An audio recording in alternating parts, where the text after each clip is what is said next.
This conference will now be recorded. Yeah. I think we'll be okay. Yep, I think so. Okay. The only one I don't see is Brian. He said he's on his way, so he should be here shortly. Okay. Well, it's 7 o'clock, so I'll call the meeting to order, and he can catch up as he gets here. Land acknowledgement. As we gather, we recognize and acknowledge the traditional keepers of this land with whom we share today. The Township of Southgate is part of the traditional territories of the Anishinaabe Six Nations of the Grand River, Saugeen Ojibwe Nation, Haudenosaunee, and the Saugeen Métis. The land that surrounds us is part of who we are, as it reflects our histories. May we live in peace, friendship with all its diverse people. Okay, was there anyone for open forum? No, Mayor Woodbury, no one for open forum tonight. Okay. Can I have a mover and seconder for confirmation of the agenda as amended? Jim and Jason. Okay, any discussion? Barb? Lindsay just explained for anyone listening what was amended? Yep. And that the bylaws will be posted? Yep, so what was amended was bylaw 2021-186, which was the zoning bylaw for amendment C14-20. Edwin Martin, just the zoning schedule was amended, as well as the corresponding site plan bylaw for that file, which was bylaw 2021-183. The drawings on that site plan amendment were amended. Okay. Thank you. Thank you. Any further discussion on the confirming the agenda as amended? Okay, seeing none. Anyone opposed? And that is carried. And now we have delegation from the Youth Action Committee, and Barb's asked to introduce them since she works with them. So Barb, I'll turn it over to you. Well, thank you, Mayor Woodbury, and I'm hoping that the Youth Action Committee representatives will turn their camera on now so that I can introduce Jacob. Jacob Thompson in the blue shirt is our chair of the Youth Action Committee for the 2021-2022 period, and beside him is Kelly Rourke. She's the vice chair. And they're at the library with Crystal Dumas, who is the Youth Services and Communications Library Assistant. I hope I got that correctly. She is the staff liaison along with Ethan Henry. So I'll just, if with your permission, Mayor Woodbury, I will turn it back to you to turn it back to them. Okay, thank you and welcome. So we're looking forward to your presentation. So just go ahead with it. Do you have it, Lindsay, or Alicia, to put it up on? We made the Youth Action Committee the presenter, so if they're comfortable with that. Okay, probably way more comfortable than I am. So you guys like to share your screen and go on with your presentation, that would be great. We're just gonna need 1 minute to pull it up. Yep, not a problem. You're talking to a group that's really good at having a hard time with computers and internet and all of it.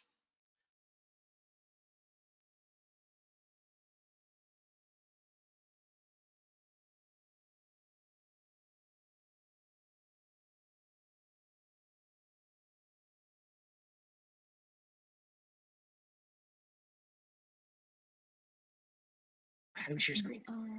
The three dots. Find it. Good. Set it. Chris. Shut up. Like.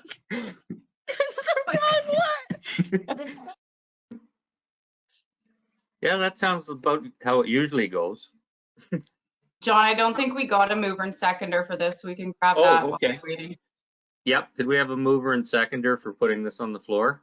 I would Barbara move and Martin. Thanks, Lindsay. The exuberance of youth. Yep. Okay, it's up there. Go now, Jacob and Kelly. Okay, thank you. Good afternoon, Mayor and Council. I am Jacob Thompson, this term's Chair of the Youth Action Committee. And with me today is Kelly Rourke, this term's Vice Chair. With us today is also Crystal, Library Youth Services and YAC Staff Liaison. YAC is a committee funded by the Township's Rec Department, which is dedicated to help youth be socially conscious, healthy, and engaged members of the Southgate community. YAC also works on creating an environment to empower youth to be creative, active, and have a voice to create a powerful change within the communities within Southgate. At this time, I'm going to introduce our 2021-2022 members. Building on success from the last year, YAC has increased from having 8 members in the 2020-2021 term to having 13 current YAC members. Current YAC members include Kelly and I, Secretary Ivan Bono, Treasurer Claire Osborne, Social Media Administrator Emma Levesque, Media and Press Reporter Dawn Patton, and voting members Josh Levesque, Casey Bricker, Evelyn Sakier, Michaela Davis, and Marlon Gonzalez Mendez. And we also have Crystal and Ethan, 2 of our great staff liaisons, and our adult ally, Barb DeBreen. Our term officially began September 16th, 2021, when we appointed our positions. At this meeting, we decided to change the terms of reference to a later meeting, set a deadline for when we choose our new YAC logo, and participate in the Halloween Fest with some events from you. For the Christmas year, YAC participated in 2 different events. The first event we had was the chance to participate in the Hanley Institute Youth Christmas Market. At this event, we sold 28 pre-made hot chocolate reindeer packages and 28 pre-made reindeer nose packages. We also sold 52 hot chocolate reindeers and 33 reindeer noses for pickup at the library. The second event YAC participated was in the 2021 Dundalk Santa Claus Parade. This year, YAC float was the Polar Express train, which was made out of wood, and our YAC float will hopefully remain for many years. YAC has 2 different social medias, one on Instagram and one on Facebook. On our accounts, we post our events as well as opportunities for youth in the area and events from other departments such as Rec and the library, as well as other committees like Jung Tian and the Hanley Institute. As of right now, our social media accounts are booming, where most of our posts on Facebook are getting between 500 to 700 views for our events. In these photos, you can see different pictures from past events, hangouts, and in hangouts between YAC.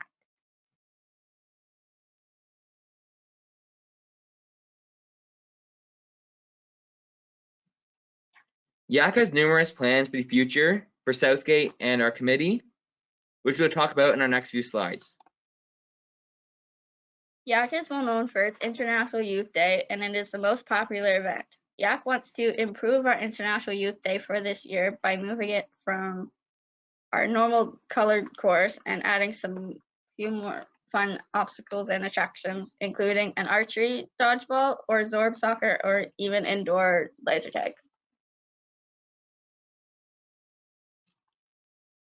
The next thing YAC would like to accomplish is a youth information box at a popular spot for youth.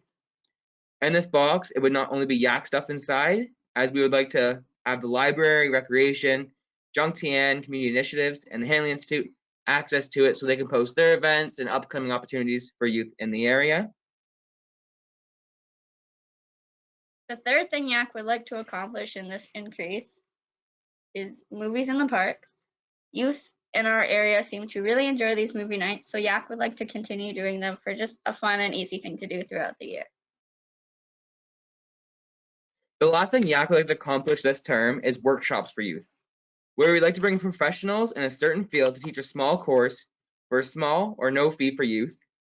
For example, drama classes, woodworking, art, business, and etc. These workshops could develop interest for youth they didn't know they had for their future. This slideshow shows how YAC is doing right now and our plans for the future. At this time, we'd like to answer any questions you guys have for YAC.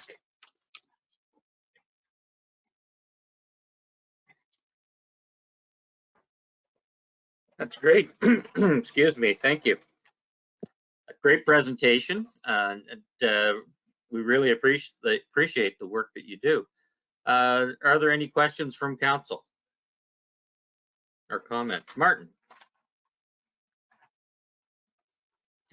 See, you're back to your normal self. On mute.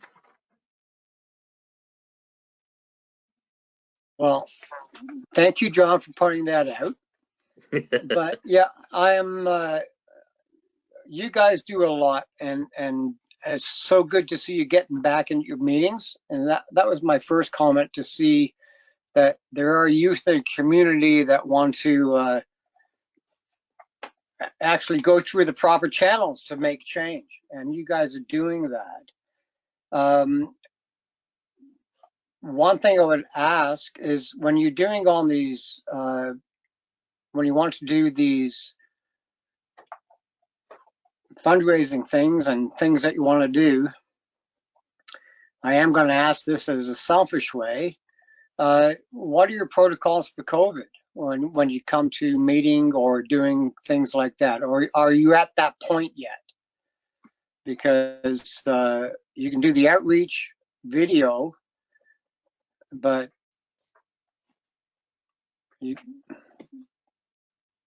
I'll leave it at that. How do you work? How do you youth work with this COVID and possibly the oncoming lockdowns and what have you? Is it going to affect you guys? Because you do great work. So That's a great question, Mark. So the Youth Action Committee does follow all standards given by the Southgate. Our members, when we go to in meetings, are fully vaccinated and we wear masks while social distancing. Our youth events are also double vaccinated if it's inside, if we can, and mask and social distance as well. Yeah, that's great. That's good. I'm just proud of you guys for doing that. So I just had to ask that question because of what I'm involved in also on the side. So proud of you guys. That's all I'm saying. Any other questions or comments from council? Barbara? Through you, Mayor Woodbury, to Jacob and Kelly. Jacob and Kelly, you have indicated you have some lofty goals this coming term, with getting some speakers or skills training, a few events, and putting them a little bit more upscale. I see that you're doing some fundraising on your own as well to contribute to that. What is your budget goal for the term? Do you mean our upcoming budget, like what we'd like it to be, or our budget right now with fundraising and stuff? Well, your budget last year would have been $500. Yes, that's correct. And you Which raised per term for the year. And you also raised some funds last year, but didn't get a chance to spend it because of COVID, correct? That is correct. So what kind of budget would you be looking for in order to accomplish all of the items that are on your hit list?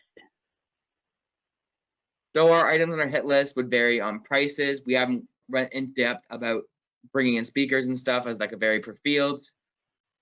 We would first start with talking to the youth and seeing what they'd be interested in doing and trying first before we guarantee any prices and stuff.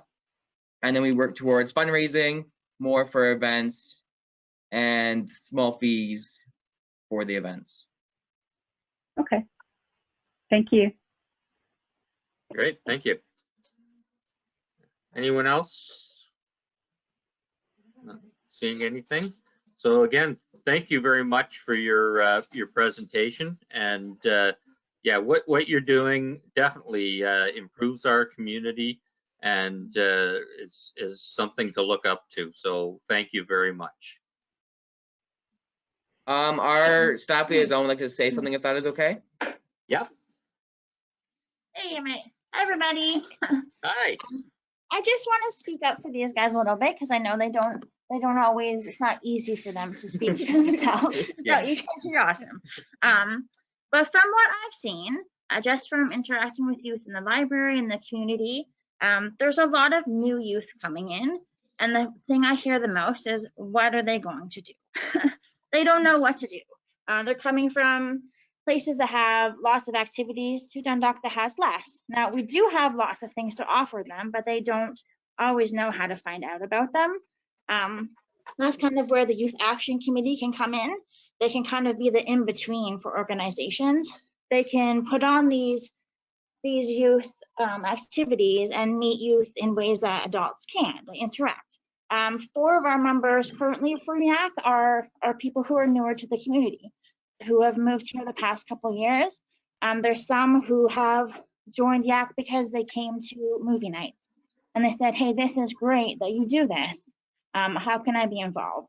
So it's not just that we want to create things for youth in the community to do, but YAC itself is something for youth in the community to do.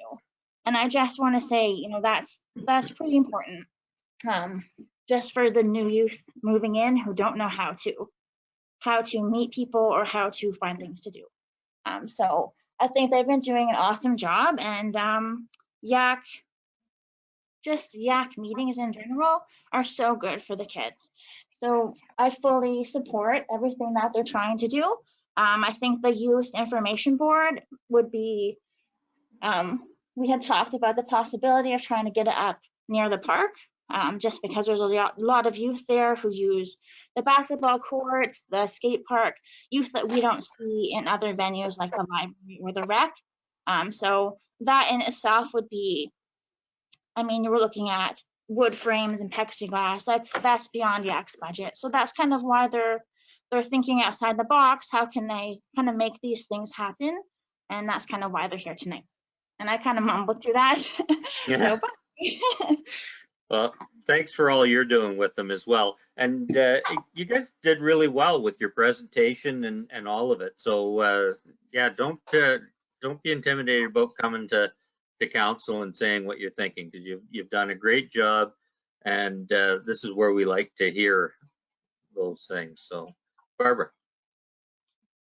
True, Mayor Woodbury, and I would just like to add that since its inception in 2017, I believe, it was an opportunity for youth to learn leadership skills, to bring more activities to the municipality, and these members this year are so keen and so gung-ho about their positions. I can see great things happening this year. Not that, like, there was great things happening year over year.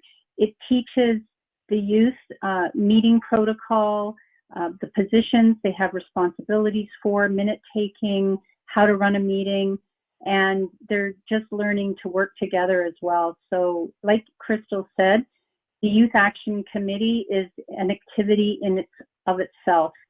So I'm really excited to see what this group comes up with this year. Absolutely, absolutely. And I'm sure we'll find ways to support you in any way we can. So thanks again for being here. Is anyone opposed to the motion to receive this for information? Okay, I'll declare that carried.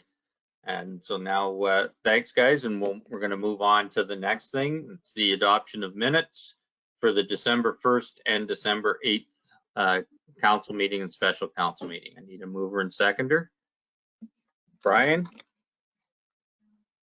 and Michael, any discussion? Okay, anyone opposed? And that is carried. Reports of municipal officers, 9.1. This is Liam's report, fees and charges. Do I have a mover and seconder to put this on the floor? Martin? And Jason. Okay, good evening, Liam. Good evening. So is there anything you'd like to let us know about this? I guess I'll just summarize that the general plan is to update all fees and charges on September 1st and then building on January 1st. However, there were no recommended building fee changes at this time. However, the BAO passed some new legislation which changed the car maintenance contributions. So that's what this fees and charges update does. Okay. Any questions or comments from council?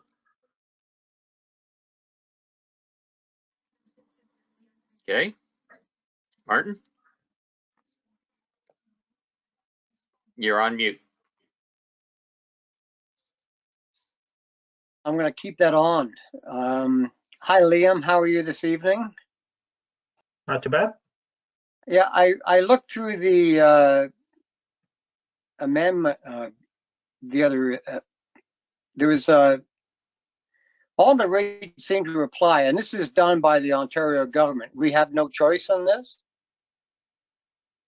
as far as raising the fees because of Ontario 3011. Correct. The Ontario government decides how much we must contribute to the care maintenance fund. So it's so our fees and charges normally just state that amount. So if we don't amend our fees and charges bylaw, we'll charge $100, but have to put $200 into the care maintenance fund. Yeah, well, I can realize that, and maybe I shouldn't be putting on this on you, but on the rates for a set fee plus percentages. Then I looked at the to establish the cemetery. It's like $65,000. Do they have a protocol or formula for that, or is that just pulled out of the air? Because in rural townships, that could be quite a significant chunk of change if they wanted to make, hopefully not, more cemeteries. So I'm okay with it. We have to raise it because it's from Ontario. But I just wondered about that total jump in the establishing a cemetery. Go ahead, Liam. So I've not looked into that fee to establish the cemetery because, as far as I'm aware, Southgate has not been in discussions to create any new cemeteries. So I have not investigated that amount or to try to determine how they came up with it. Okay, it was just something I saw that piqued my interest. So thank you, Liam. That's all I have. Okay, anyone else? Okay, not seeing any. Anyone opposed to the motion? And that is carried. I'll need mover and seconder for the bylaw. Barb and Michael. Okay, any discussion on the bylaw? Okay, Lindsay, I'll get you to do that, please. Thank you. Thank you, Mayor Woodbury. So recorded vote called for bylaw 2021-188 to adopt the fees and charges. Councillor Dobreen? In favor. Councillor Shearson? In favor. Councillor Frew? Yes. Councillor Rice? Yes. Councillor Shipston? Yes. Deputy Mayor Milne? Yay. Mayor Woodbury? Yes. By a vote of 7-0, that's carried. Okay, I need mover and seconder for the appointment of the auditors. Brian and Barbara. Anything you'd like to say about this, Liam? I'll just summarize that it's always been staff's intent to issue a request for a proposal. However, due to staffing issues in 2019 and then the pandemic in 2020 and 2021, we just felt that wasn't the appropriate time. And now the auditors notified us that due to staffing issues that they have, which every auditor will have, as well as other industries have staffing issues at this time during the pandemic. So we just felt it wasn't probably prudent to advertise for a new auditor now, because I'm not sure who would be available or the cost they would charge. And the current auditors have been with Southgate for a while, so they're familiar with everything we do. As well as in 2022, I'm hoping to do a GL refresh. So I think it makes sense to maintain the same auditors to audit that process. Okay. And if hopefully not, we end up having to do the audit mainly on virtually again, having somebody very familiar would probably be more than worthwhile. Yeah, go ahead, Liam. I just wanted to add that I just thought another point of bringing this report was to notify council of the delay in getting the 2021 audited financial statements due to the staffing issues. They wouldn't start the audit till June, and they wouldn't have the financial statements till the August meeting, which is what happened actually for the 2020 audit. Yeah. Okay, thank you. Barbara? Through you to Liam. Hi, Liam.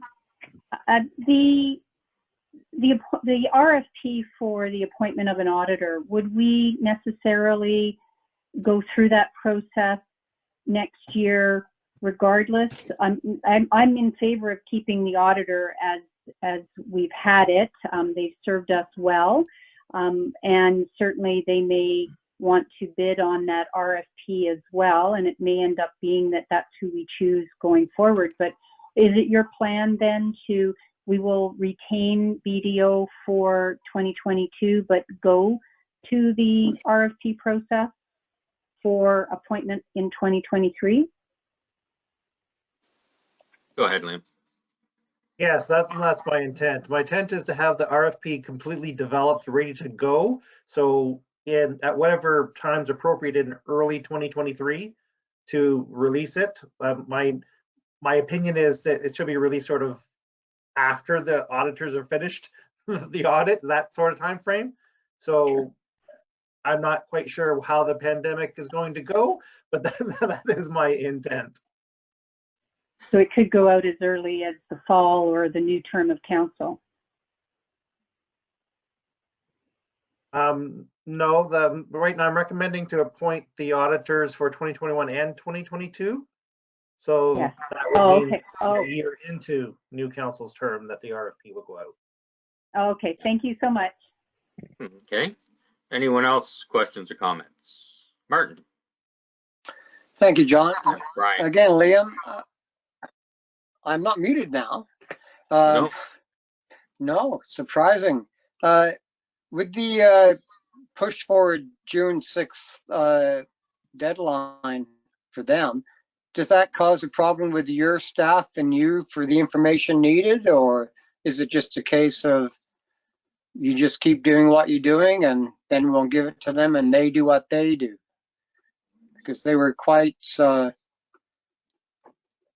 in the letter attachment 1, it says in the letter due to staff shortages would be unable to commence year-end audit until June 6th. Does that cause a problem for you guys at the office?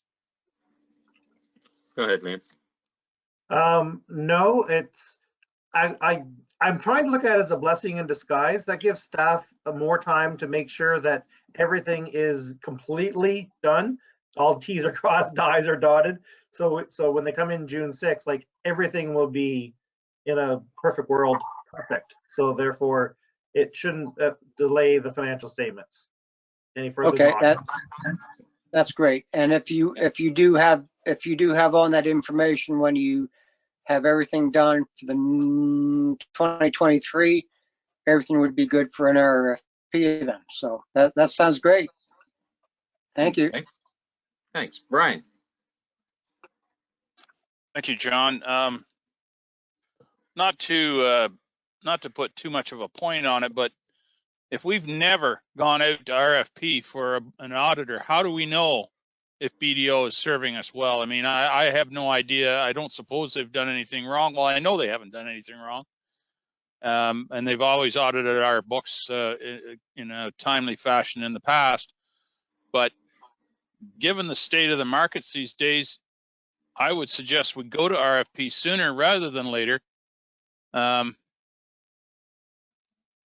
Other industries that I've been involved with, there's been adequate people bidding on these jobs. Excuse me. So I don't think COVID is a reason not to go to the market. Okay. Thank you. Liam, did you want to comment on that? Just that I understand the viewpoint, and I'll leave it up to council if they feel that we need to go earlier to RFP. Okay, thank you. Any comments or questions? Barbara? Through you, and forgive me, I had not noticed, or it was an oversight. I hadn't noticed that we were proposing a 2-year term. To Brian Milne's point, what's the harm of going to the RFP for the 2022 period? Like, how would that work? We just appoint them for 2021 fiscal year end. And then go through the RFP in 2022, so that by 2023 we could have a new auditor, or we could be engaged with BDO again. Okay, Liam, anything? No, I agree. It's possible to do that if it's up to council's wishes. When was the last time we went for RFP? Southgate has never went to RFP for an auditor. Okay. That's a while. Any other comments? Brian? I'll propose an amendment that we appoint, we appoint BDO for the 2021 year audit, but we go to an RFP in 2022. Okay. Lindsay? I've probably done something wrong and the clerk's got her hand in the air. I know. I just have wording. I have wording because I was kind of thinking that would happen, so I can put it on the screen and Liam can critique it if that. Okay. Just give me a sec. Nope.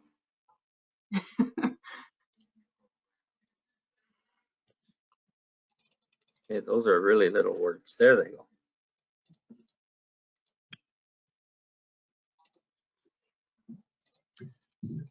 How's Yeah, that? that's good. So the amendment would be it resolved, the council amend the second clause of the motion to state that appoint BDO Canada LLP as auditor of the financial statements for the fiscal year of 2021, and the council add a third clause that states the council directs staff to release requests for proposals for auditor services for the township of Southgate for 2022. Okay, is that what you had in mind, Brian? Yes, it is. Thank you. Sounds like Thank your you, words Clerk. exactly. Seconder for that. Barbara? Okay. If I might, John, I'm just wondering if the last one should say for 2022 and future. I don't know.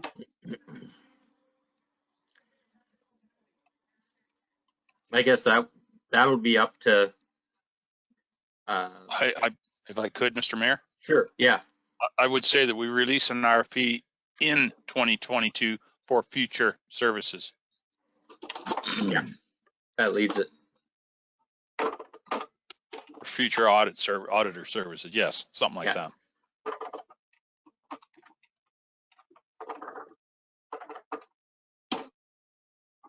Yep. There. Okay. And then I would second it. Okay. Any discussion on the amendment? All right, we can vote on that. Anyone opposed to the amendment?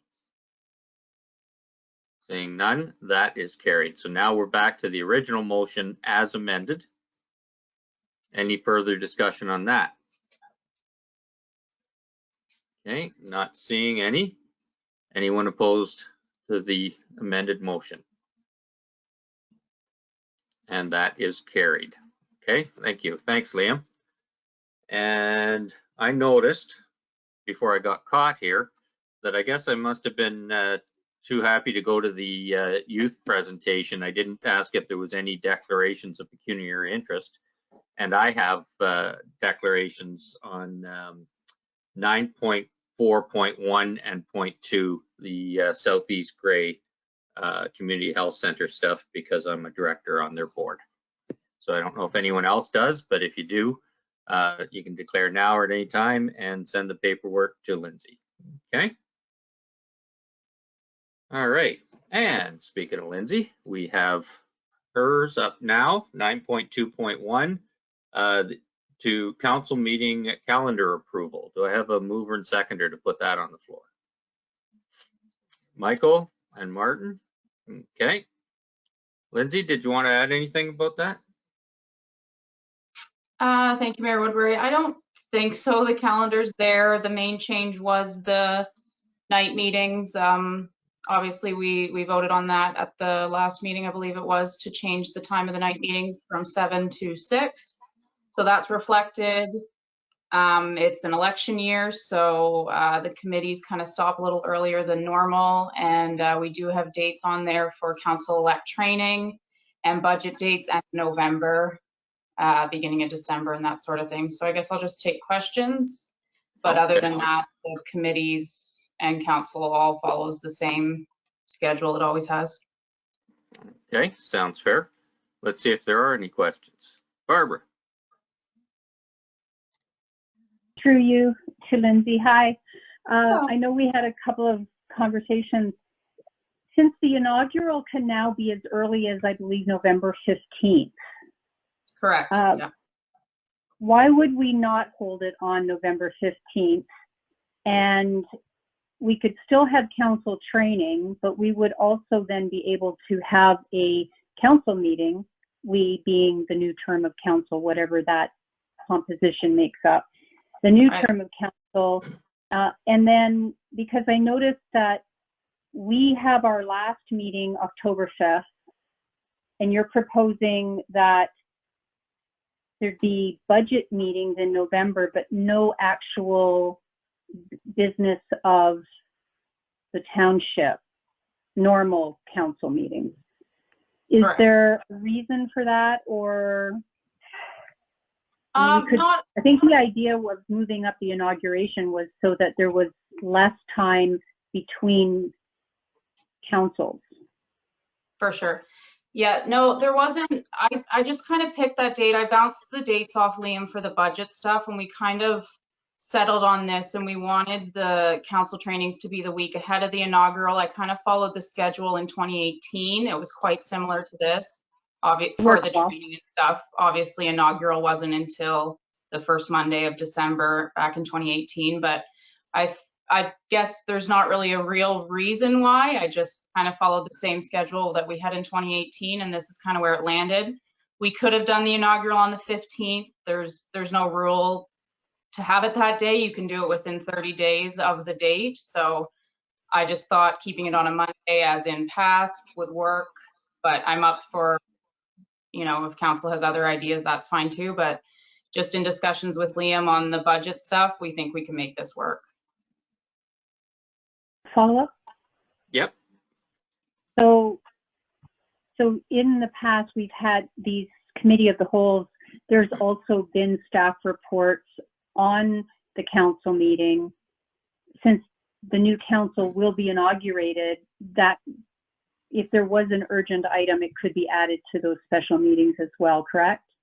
Yeah, that's correct. Okay. Yeah. Thank you. Okay. Any other questions or comments? Brian?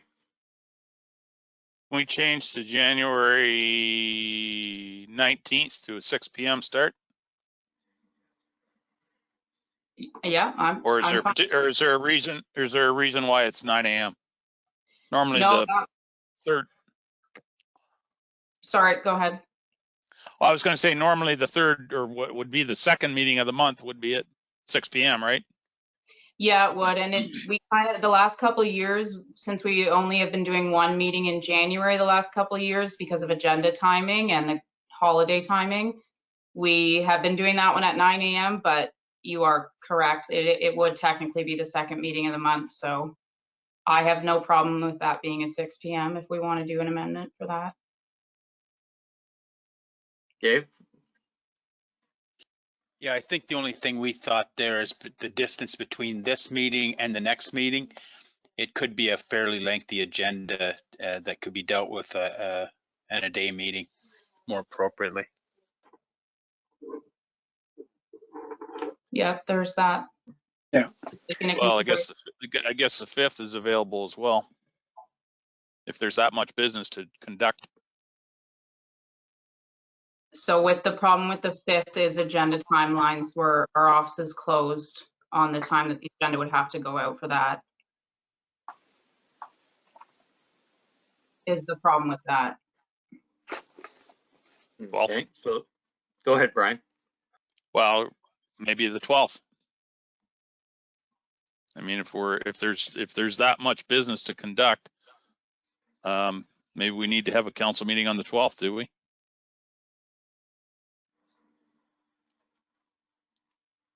I guess I'm looking for a little direction from administration there. We could, I mean, I think it would be okay as a 6 o'clock meeting.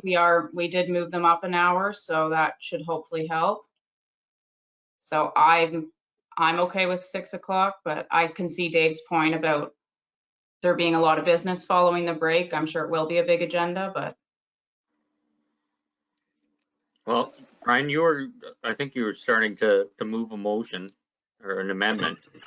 Well, if you want an amendment, Mr. Mayor, I will make an amendment. We change that to 6 p.m. on the 19th of January. Okay.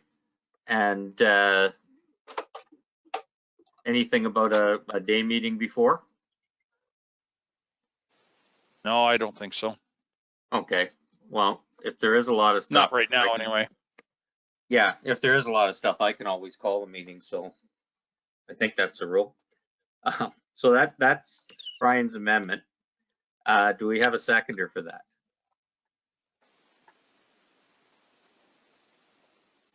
Oh, Jim will second it. Okay. Any discussion on the amendment? Barbara. So through you, Lindsay, the procedural bylaw, if we're changing the meeting to 6 p.m., we still have that 3-hour requirement in which we cannot go past one additional hour. In this case, then, we are limited to 4 hours on an evening meeting. And that would finish at 10 o'clock as opposed to 11 o'clock. How do we get around that if there is, I mean, that was the reason, because we only have one meeting in January, we had it during the day. And that way we weren't limited to a strict 4-hour timeline. Any suggestions on that? I'm guessing that Deputy Mayor Milne has a conflict with the day on the third Wednesday. Yeah, which I can appreciate. You're correct. The night meeting would have a time limit. I mean, we haven't used it too often in the past when we've had large agendas. We could, but we often don't go past that 4 hours. The last couple we have. Well, we went past the 3, but you are permitted to go an hour past. Yeah. Yeah. So I mean, we have gone past the 3, but we haven't gone past the 4 in a long time. Well, I think to Mayor Woodbury's point is, if staff feel that the agenda will be too packed based on the items that require attention to keep the business of the township moving forward, he can call a special meeting of council and maybe have the 12th of January in our mind as a so that we keep that open, because we could end up making other meetings and then not be available for that Wednesday. Yeah, better to hold it than to, and release it than to not have it. Yeah, and just like the last term, Wednesdays we tried to keep open for township business if we could. So, okay. Any other comments or questions? I did have another comment, Mayor Woodbury, Okay. with regard to, because the procedural bylaw has to change as a result of the 6 o'clock. And we had in the past a reservation for the afternoon, the Thursday afternoon following an evening meeting, which we no longer, I feel we no longer need.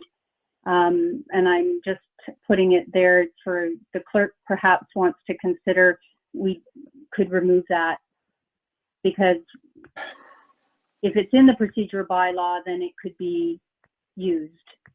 If we don't need it, let's get rid of it. Okay. Okay, so for any other questions or comments on the amendment? Okay, that's just moving the meeting till 6. Anyone opposed? No. That is carried. And so now we're back to the original as amended. Any more comment on that? Okay, anyone opposed? And that is carried.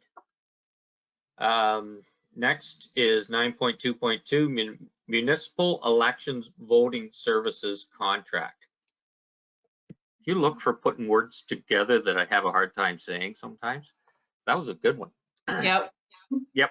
Anything you'd like to add to this one? Just a mover and seconder before we. Okay, sure. Martin and Jason. Thank you. Okay.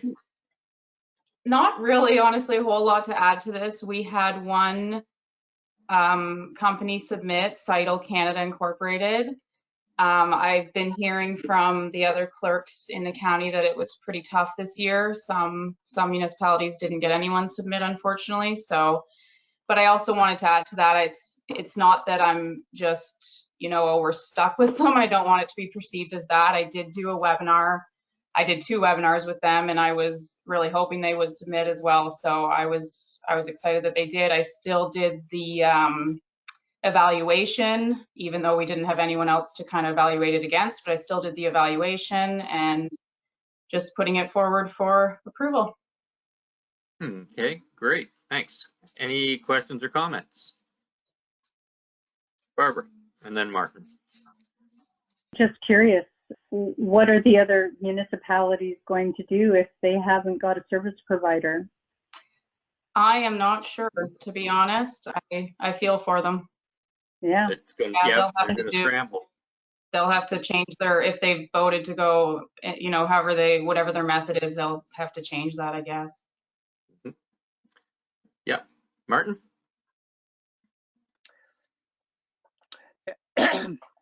Excuse me. Lindsay, we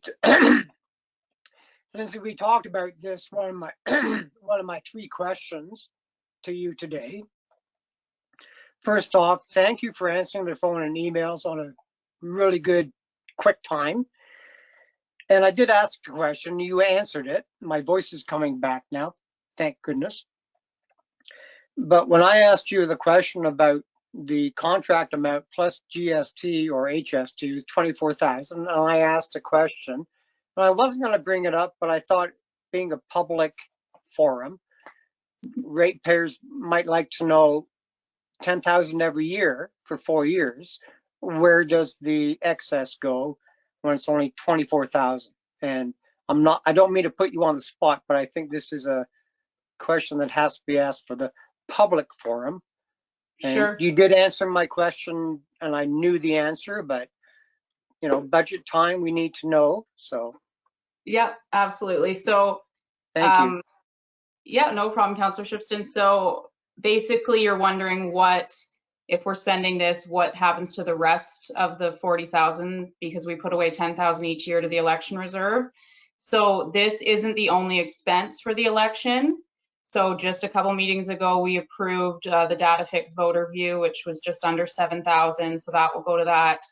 That will come out of that reserve, and any sort of marketing and staff time and all that stuff that we expense that's related to the election will come out of that. So we'll definitely be using more than just the 24,000 that this is, but anything that does remain will just remain in the reserve from my understanding. Liam can correct me if I'm wrong on that part. No, thank you. Yep. You're muted, John. Yeah, well, Martin was on the mic right away this time, so I thought I'd mix it up and fill in for him. Any other questions or comments? Barbara? Just a quick one, Lindsay, I'm going to put you on the spot now. It just occurred to me, how does this compare to the 2018 service provided for the electronic voting? Do you recall? Is it in the same ballpark? Cost-wise, you mean? Yeah. I believe it's quite similar. I think theirs was just under 20,000. But Okay, I can thanks. look and provide you the total figure if you'd like. I just wanted to know that it was in the same ballpark. Thank you. Okay. Anyone else? Okay. Is anyone opposed to the motion? And that is carried.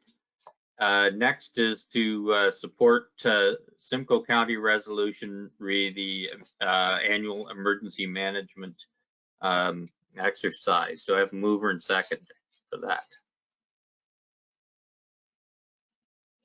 Barbara and Brian.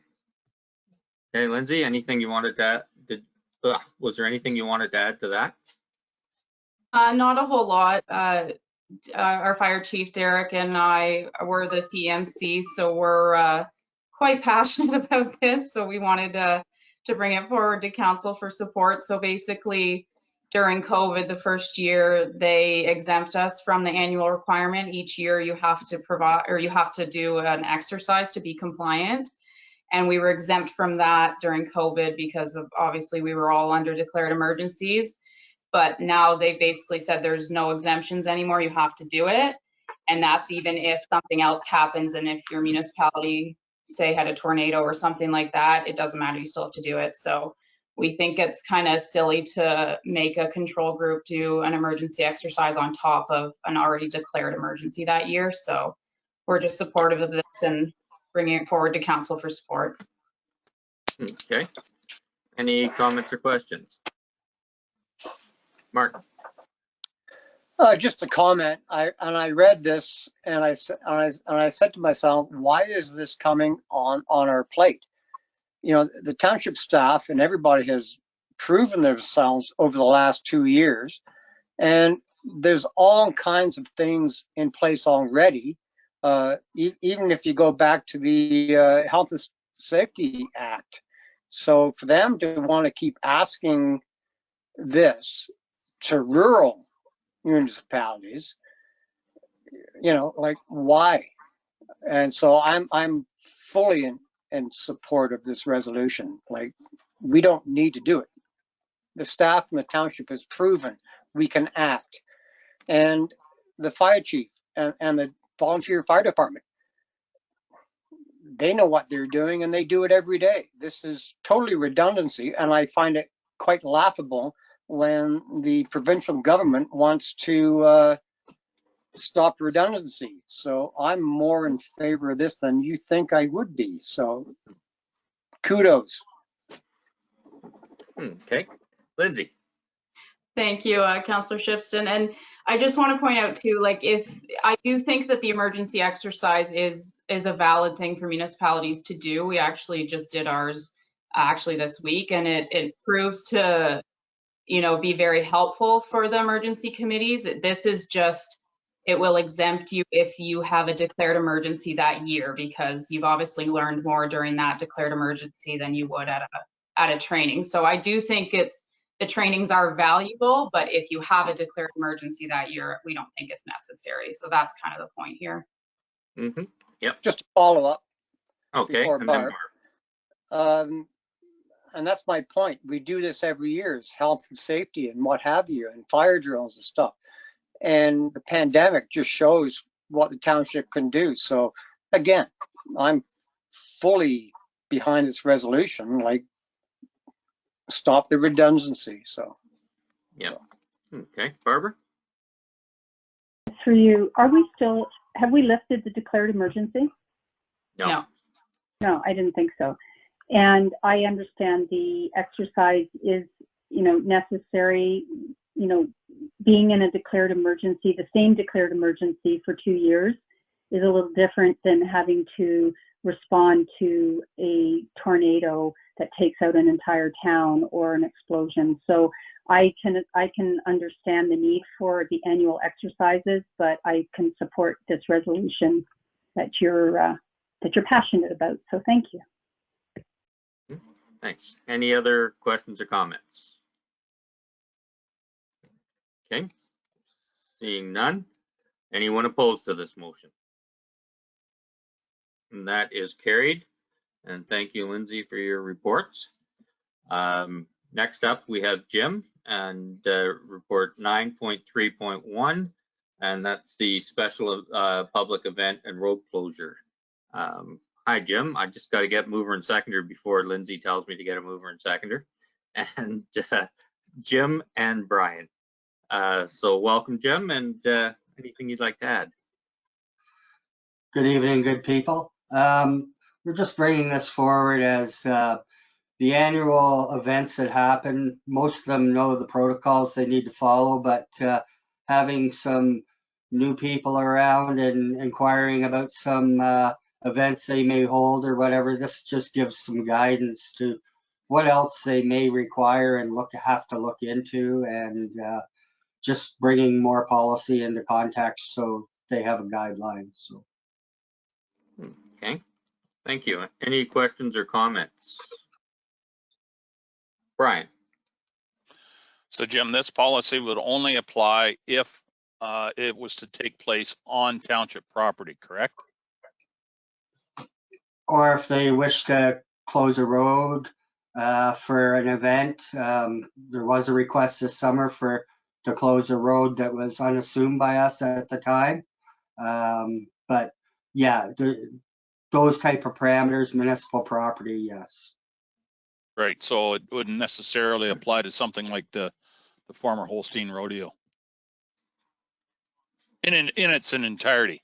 I mean, there's pieces of this, of course, that, in regards to a road closure. It could be applicable because of the building department having to inspect a tent, right, and the fire department, right, having to inspect.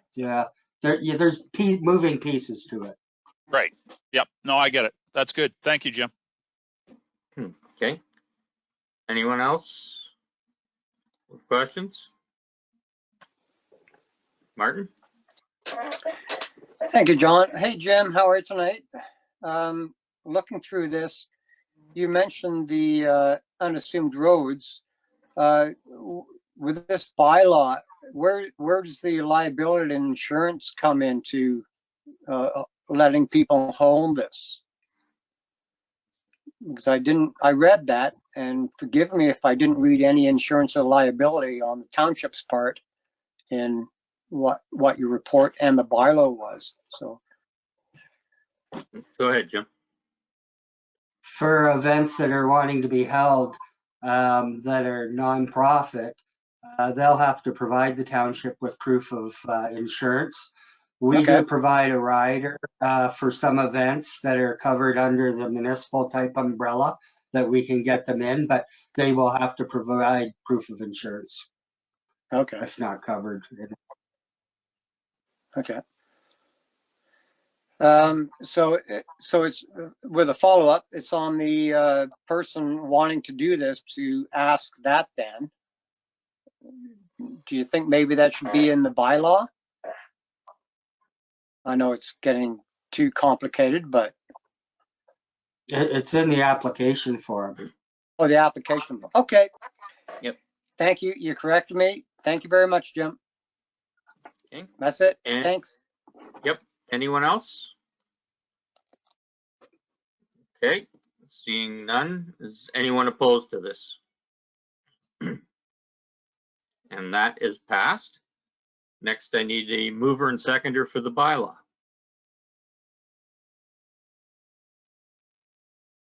Jim and Jason. Any discussion on the bylaw? I'm not seeing any. I'll turn that over to you, Lindsay. Thank you, Mayor Woodbury. So recorded vote called for bylaw 2021-185 to adopt the special event closure policy. Councillor Rice, Yes. Councillor Shipston, Yes. Mayor Woodbury, Yes. Councillor Shearson, Yes. Deputy Mayor Milne, Yay. Councillor Dobreen, In favor. Councillor Frew. Yes. By a vote of 7-0, that's carried. Okay. Thank you. Next, we have 9.3.3, and that's the Carleton Council of Canada community education stuff. Can I have a mover and seconder? Michael and Barbara. Jim, would like to add anything to this? Yeah, we see an email come across. We get the Carleton Council of Canada information all the time, and I mentioned to Lisa about trying to put something together, and as simple as it was in our past practices and what we're doing out there for educating, we're getting rewarded with $2,000. So I want to really acknowledge Lisa for putting it together and making it happen. So. Yep. Yeah, she does a very good job with all that stuff. So yeah, it's great to acknowledge her with this. Any questions or comments from council? Okay. Martin? Well, just a comment.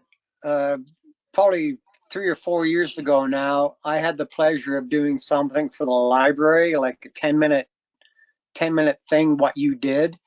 And Lisa was there. She had a booth at the library showing the benefits of composting, what have you. I think she actually had some cups that you could compost way before, what's going on now. So this has been an ongoing thing it's not a one-off thing. Lisa and the Public Works Department has been doing this for years, and I say just congratulations on they should got more than $2,000. But anyway, keep up the good work. I'm impressed. So.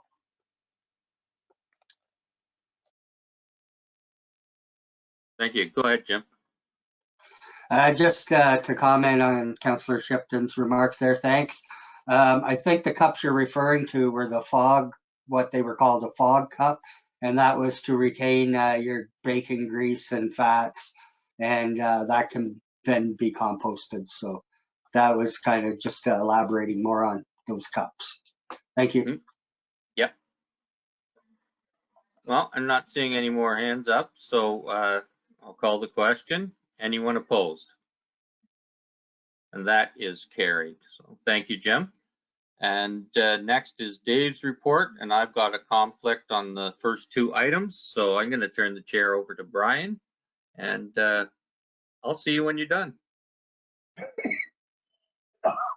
Thank you, John. And moving on, here we are, staff report CAO 2021-084. It is the Southeast Grey land lease agreement, final approval. The motion is there for your perusal. Do I have a mover? Barb, seconded by Michael. Thank you. Dave, do you have anything to add? No, this is the final step of finally completing this and getting the lease in place with Southeast Grey after all the transfers and so on from Grey County. So final step, and they're waiting on this to support the application for funding for the project. Excellent. Any questions or discussion regarding the report and the recommendation?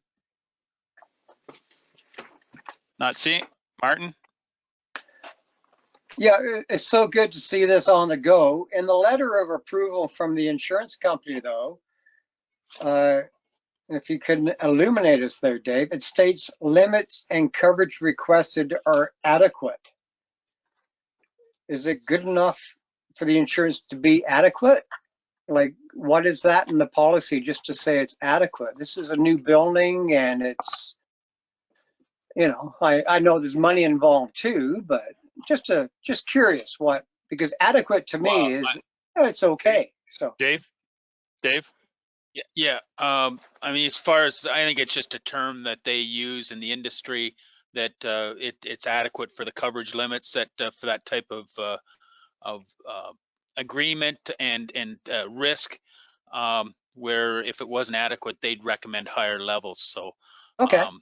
They were quite satisfied with the insurance component of it, and that was one thing that Steve recommended we have reviewed by the insurance company. Okay, fair enough. Just something that popped up. Thank you, Dave. Thank you, Martin. Any further questions or discussion? Not seeing any, I'll call the question. Is anyone opposed? Seeing no opposition, I'll declare that carried. Moving on to the bylaw. This is a bylaw to authorize the agreement between Southeast Grey Community Health Services and the Corporation of Township of Southgate. Do I have a mover? Jim, seconded by?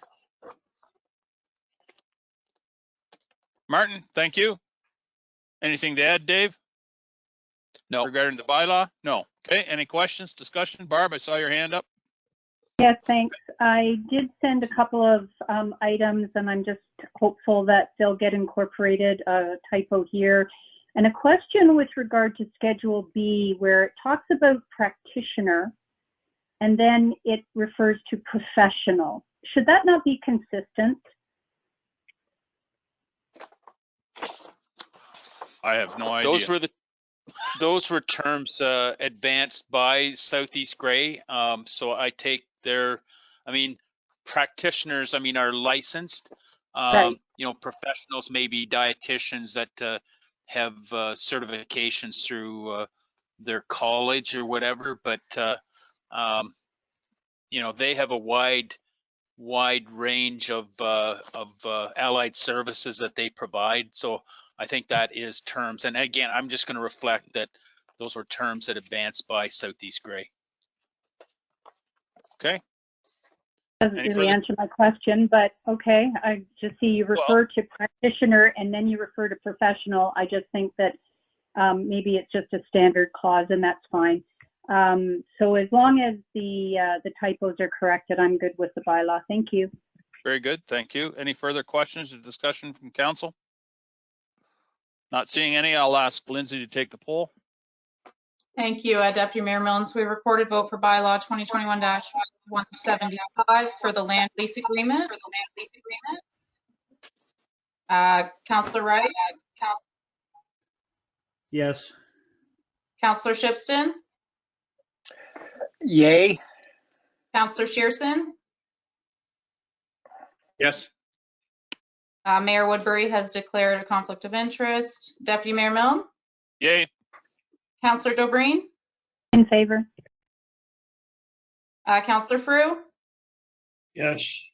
By a vote of 6-0, that's carried. Thank you, Madam Clerk. Is the mayor back? There he is. Back to you, Mr. Mayor. Okay, I like the pace you were going at there, so I'm going to keep it going. Next is CAO report 085, the climate change action planning.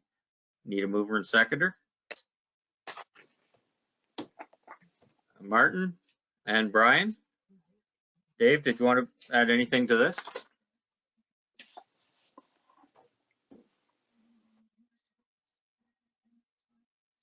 I'll get my mute going here. The only thing that I'd really, just as an overview of the report, is staff have been really good at providing their opinions on action areas that we could consider. We're not looking at putting dollars to these. There may be some confusion that we're calling it a community action plan budget, but I think it is a budget of items to consider. What's low-hanging fruit that we can do early and get some advantages. but it's just a process to create some actionable items.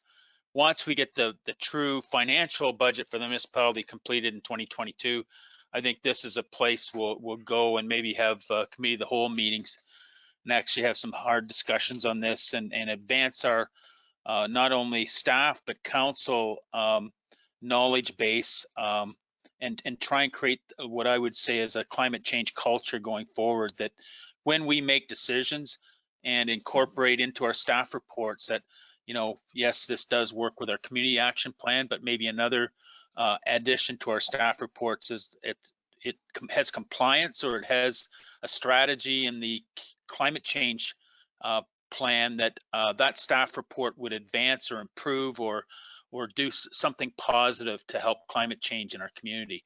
But this is an area that we need to do a lot of communications, have understanding, because I'm going to show our lack of knowledge here, but we attended a meeting and Kayla and I were a bit set back at how far some people have come. There's a lot of expertise in the county, but there's also a lot of us that haven't made as much progress as I think we should be making. So we want to start by just looking at a culture change in our organization to understand climate change better and advance this as an organization.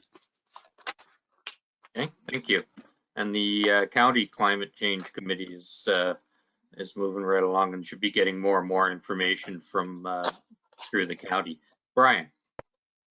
Thank you, Mr. Mayor. And I couldn't help notice, Dave, that there's a concerted effort to go after passive green space in the township. And I would suggest that's not low-hanging fruit.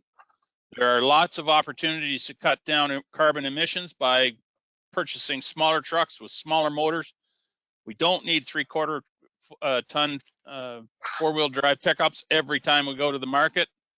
There's lots of other options. I see there's lots of opportunities to increase the efficiency of heating and insulation in buildings, and I would suggest that might be lower hanging fruit than taking passive green space out of the township when we've got a growing population that needs space to recreate. Okay, thank you. Sorry, did I say that well enough, or did Dave not understand me? No, I think you've made your point. I think we do need to, if you want me to respond to that, I think we do need to have in balance places for community development, for affordable housing, and so on. I think, and I'm not pointing at our planners, but I think we do need a change in planner thinking in how we use some of our assets that are truly not used, whether that's planting trees on them or using them for development rather than sit there quite idle in some cases. And I'm not, I mean, some cases it's very well used, but some cases I think it could have better use or repurposed use, that it would get used more than it is right now, because we're cutting grass and burning diesel and nobody steps on the land other than maybe a bit of playground. So let's regress to that area that is being used and create some useful open space, maybe trees planted so we can sequester carbon and use some of it for spaces for, more affordable housing projects. Okay, there you go. Barbara, then Michael. Through you, I can see that in the last 20 months, we have been more than 20 months, 22 months, or thereabouts, that we have indeed proven that there's energy savings and a greenhouse gas reduction by us participating in meetings virtually. So we can look at that going forward when we get to that point of meeting in person, and whether or not we want to consider continuing to meet virtually periodically or in the evenings. It saves on mileage, cost to the taxpayer, staff time, keeps people safe in their homes during the winter months when storms can crop up in the middle of a meeting. So yeah, I'm in favor of moving forward on this. I do recall, though, that Southgate was on the leading edge and was the first municipality to go fully LED conversion. Wasn't that Jim Ellis? When we converted the lights to LED, we were the first municipality to be fully dark sky compliant. So I think we can do it again. We just need to focus on it as opposed to all of the other balls that are in the air right at the moment. Thank you. Michael. Yeah, I'm looking through there and I see the natural gas vehicles. That opens up a mind to me that back when I was with Waste Management, we converted every yard to natural gas vehicles so that we're compliant, so we could bid on contracts for townships in the region. It was part of their thing for climate change. So I'm kind of wondering if, we should be opening up that bar too. Like, doesn't make sense for us to have a natural gas fleet of trucks, or maybe it does, but we need to look at that option. That at what point do we want to maybe tender our garbage collection so we're using energy efficient, low emission vehicles? At some point, we should be researching that to see if there's a savings for the planet also. Yep. Thanks, Michael. Any other questions or comments? Just in response to that, I wouldn't mind commenting, John. That's we do have someone, just the other side of Mount Forest, that does provide compressed natural gas service. So, although what I will say is when we go to, convert our next truck, whatever that might be, to some other energy form, this space is changing so quickly. I don't know whether I think we're a long way from electric big trucks because of the power required and the battery consumption. We wouldn't have a load of sand, we'd have a load of batteries. But those are things to consider, but we need to really consider hard the available technologies at that point in time. Just because we have it wrote down here, compressed natural gas or renewable natural gas and all that kind of stuff, you need to look at that point in time and what energy opportunities can function. But electric is good for smaller. We're not sure where it'll be in 3 or 4 or 5 years, but RNG or compressed natural gas is a good option right now. Yep. Any other questions or comments? Martin. Well, just a comment, the climate change update, the report, Dave, thank you so much. Always a good report. I was glad to see that you mentioned it might not be 5 years, it could be 10 years. And that is a reasonable outlook on this. And it has to be that, because if we're changing to green, this is so tied in to what the provincial government wants us to do as far as our assets and plans. We have to conform to them. So, I think, to say 5 years is a good thing, but to actually write that it has to be 10, I think that is being quite reasonable and very logical in where we need to go.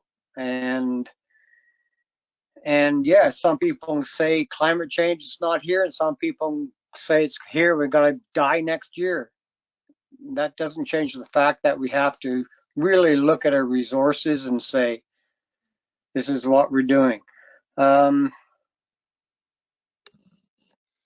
think this is a good move for the township, basically, and I have no problem with your report, and I'm glad to see the township moving forward like we always have in other aspects. So good, it's all good. Okay, thank you. Any other comments? Okay, we'll call the question. Is anyone opposed to this motion? And that is carried. Next, 9.4.4, the Team Town Hall Dundalk Old Town Hall report. I have a mover and seconder for this.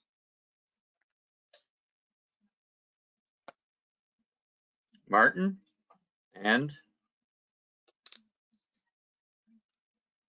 okay. Well, there's no seconder for, oh, Jason. All right. Dave, turn it to you. Yeah, so what we did was we met with Team Town Hall and Wellington Capital Corp on, and I'm going to stand corrected because I'm not seeing it quickly in my report, but I believe it was December the 7th or 6th. But anyway, I think it was the 7th, and we met and had a good discussion.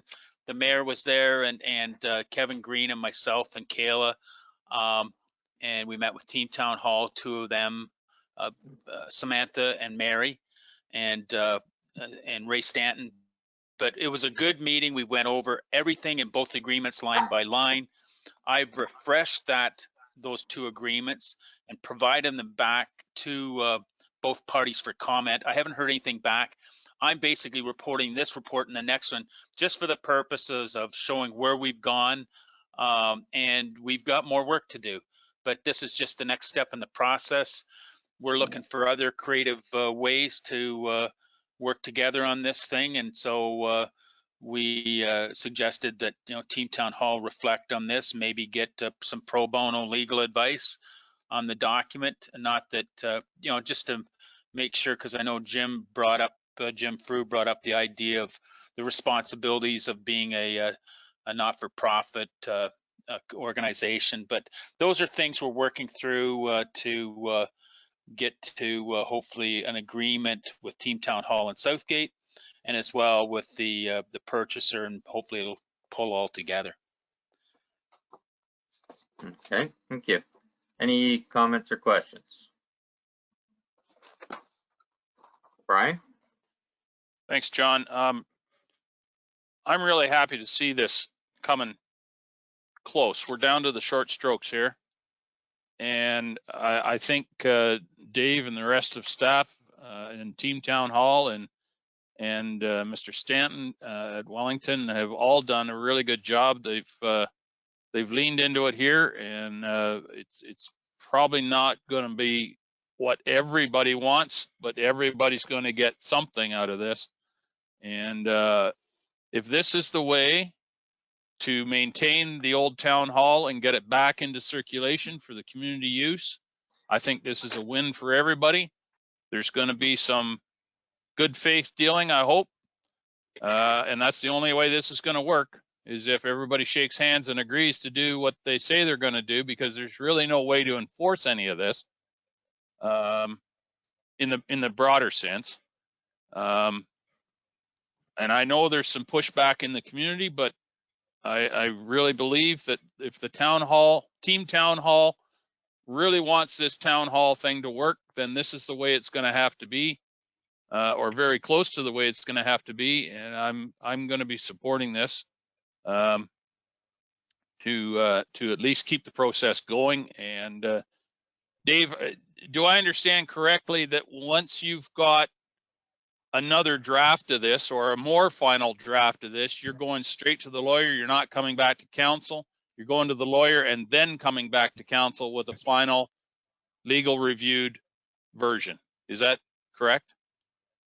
That would be my plan, unless council sees different. But I think I think we're very close. We've seen, yes, the agreements with very little change from last time. And so we're looking for another set of clarity on the second version. And yeah, I think take it to a lawyer and make sure that we can make it work. In the background, we're working on some other things that would support, Team Town Hall is looking for donations. And I think we, are going to try and secure, funding support from, area people to, maybe we could name the building and get, right, some funding for supporting the annual cost of operating it and bring our municipal cost down. But I think there's lots of ways to move this forward, and we'll just keep trying and see how close we can get. Very good. Thank you. Thank you, John. Just to add to that, during the discussions, a lawyer came up several times of, okay, well, we've gone as far as we can with this clause. Let's have a lawyer look at it. So I think that's a prudent way to go. Anyone else? Okay, Barbara, and then Mark. Thank you, John. Through you, I agree with Brian that if we're going to see the Old Town Hall come back as a theater and a community facility, this is about this is a good way to go. It's an option. I still have reservations about the ongoing share or responsibility for ongoing capital expenses and general maintenance of a building we don't own. I would have assumed that that's what the $3,000 would have included. And I do have, as I expressed to you, Dave, I'm questioning why we would be paying HST on a donation to a private organization. But like you said, you'll find out what the auditors or finance says. I just have a concern that it might be overly complicated, more so than necessary, but you've tried to protect the township, and I trust that Team Town Hall, as our residents and our community partners, are protected in this as well. I'm not supportive of ongoing capital contributions, just something that I'm not, I just can't see. We don't own the building, and I don't see our residents being supportive of that either. But I'm happy that we're at a point where we're going to move. Hopefully we're one step closer to a resolution. Thank you. Okay, any other comments? Dave? Yeah, I just want to clear up the comment about there is no ongoing capital contribution. There's a one-time capital contribution. The monthly contributions are for, general, the lease and rent, plus the cost of utilities. Rather than have a $4,500, $5,000 rent, it's basically the maintenance costs and utility costs on a proportionate share are being allocated. I mean, it's just he believes it's a fair way to do it. And when you think of what it costs today to rent a house, this is a commercial space dedicated for a specific use. I don't know. I think 3,000 is a lot of money too, but maybe it's not that anymore, and I'm showing my age. Okay. Any other questions or comments? Jason? So if I understand right, the 3,000 doesn't start until the building is usable. Is that right? Yes. Yeah, so it wouldn't start until the building department would provide and say that it can be occupied by the public. So any fire restrictions of life safety would be lifted, and the building department would have to provide occupancy. Once occupancy starts, then we would trigger the lease, monthly lease to start. We're saying January 1 of 2023. That might be earlier, it might be later, and then away we would go. And then that also triggers the first 90-day period for when the capital contribution, the one-time capital contribution, is required. Well, yeah, that one-time contribution really sticks with me, and I guess I have a question, and maybe it's a stupid one, but so why is this building and this group so special? Like, what if the Optimus and Egremont come and want us to give them 3,000 a month? They put on plays and stuff out there. I think we're opening up a door here, like 3,000 a month, and then we're going to give a guy that owns a private building $175,000 of taxpayers' money for 10 people or so that want this on Team Town Hall. And I don't know if you've read the email that just came before here. It looks to me like they want to change some stuff already. I understand what we're saying. We want to do something with this, and I want it done too, whether I'm for it or against it at the end of the day. I'd like to get it done as soon as possible, but to me, I think we're dreaming, thinking that this is going to regenerate downtown, and 3 or 4 rentals a year is going to be worth the $3,000 a month and the $175,000 that we're going to pay out.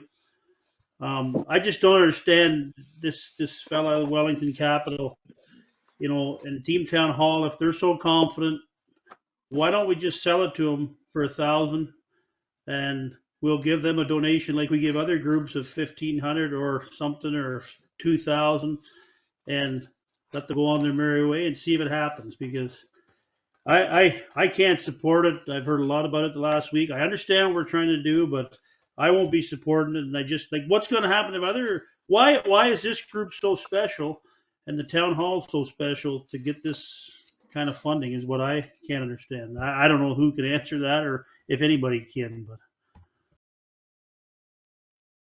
Okay, Dave? So just in comment or response to that, to be honest, if you know, they are going to hold 3 or 4 events a year, like you stated, that's where I think this agreement kind of holds them a bit accountable, and that would not be acceptable. I mean, I think the agreement clearly would show that it's not acceptable, and we would have, and maybe we need to put some more wording around that, but we would have the opportunity to find another partner that would take that leadership role for cultural events and work with them. But we're, you know, in the agreement, we're looking for multiple community partners with Team Town Hall to come forward and commit to, you know, events, monthly events, multiple events through the year, so that it's you know, being active at least 3 or 4 or 5 times a month, not 3 or 4 or 5 times a year. To me, that would be unacceptable. Okay. Martin? Yeah, just a comment. This thing has been going on for years and years, and we're getting down to a point where we have, and actually, I'm not a lawyer, but I read through both drafts of this and for the buyer.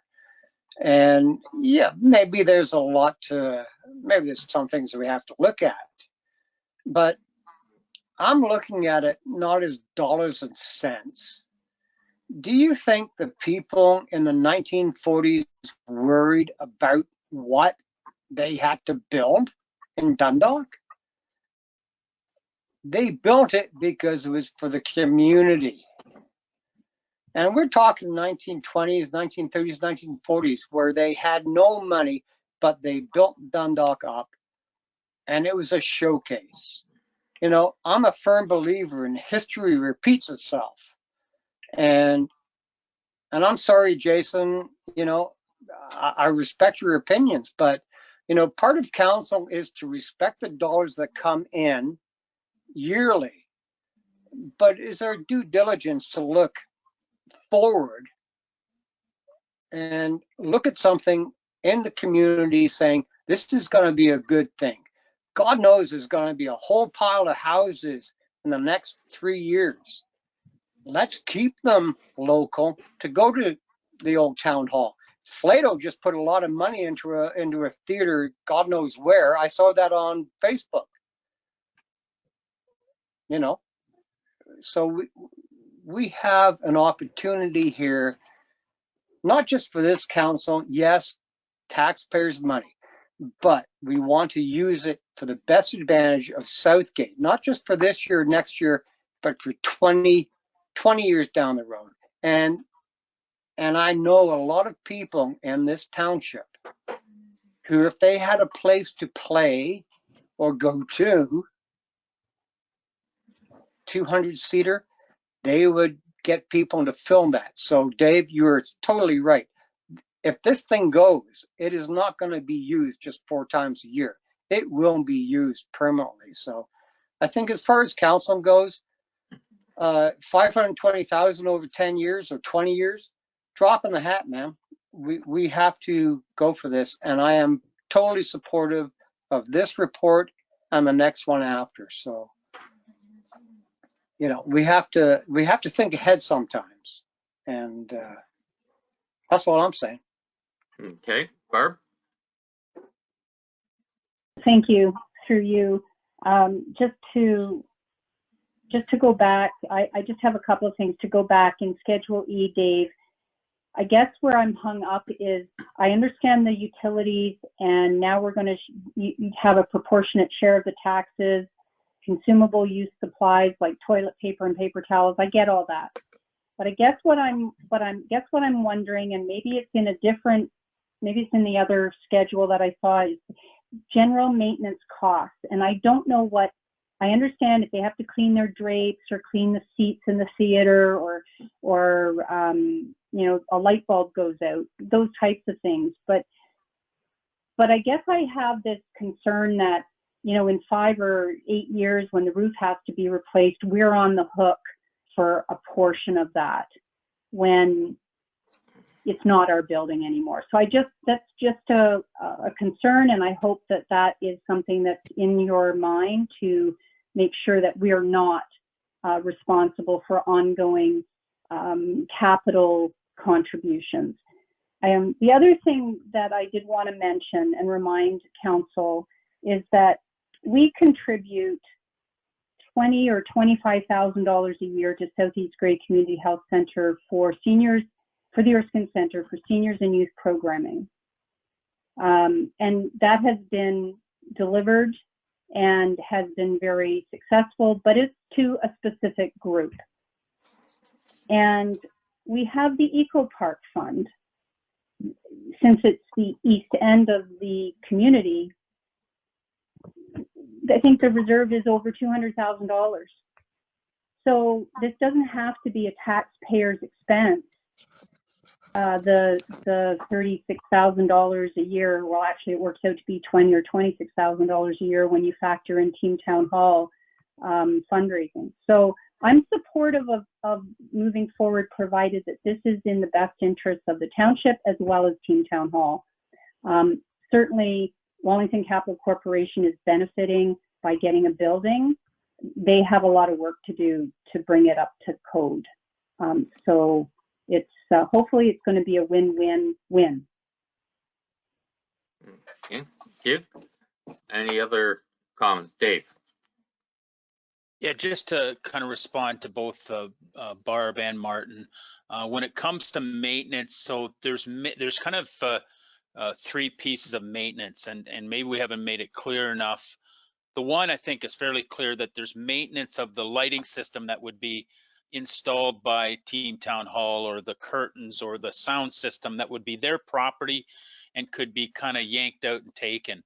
But then there's some of this talk is some of the maintenance, like if the water heater goes or the furnace, or there'd be shared costs on that. We'll take another look at it. To me, the external perils of you know, bricks falling off or the roof need replacing, that would be a capital expense of the building owner, not something that would be incorporated into a monthly maintenance fee. But we'll take a good look at that.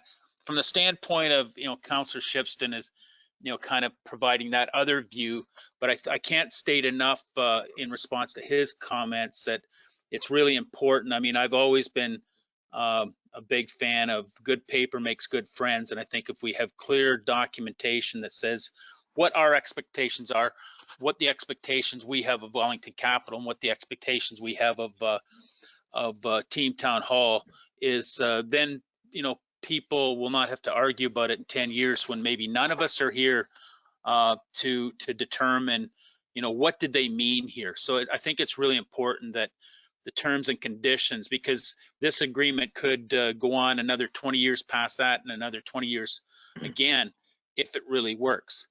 But the first 20 years will be the test to see if it can work, and can it be functional and serve the community, and find ways to make it successful as a community group, and or groups and group by Team Town Hall's leadership. But anyway, I just wanted to make that comment. Yep. Any other questions or comments? Okay, I'll call the question then. Is anyone opposed to the motion? And that is passed. Next, I need oh, sorry, Jason, you're muted. Yeah, I'm opposed to it. Okay, all right. So we have one opposed. Okay, so the next one, I need movers and seconders for 9.4.5. That's a purchase and sale agreement. Brian? Point of order. Yep. Councillor Rice was opposed to the last resolution, Yes. and our practice has been to call the vote. So I'd like a recorded vote. If you'd like a recorded vote, that's fine. Yeah. Okay. Me as well. Okay, Lindsay?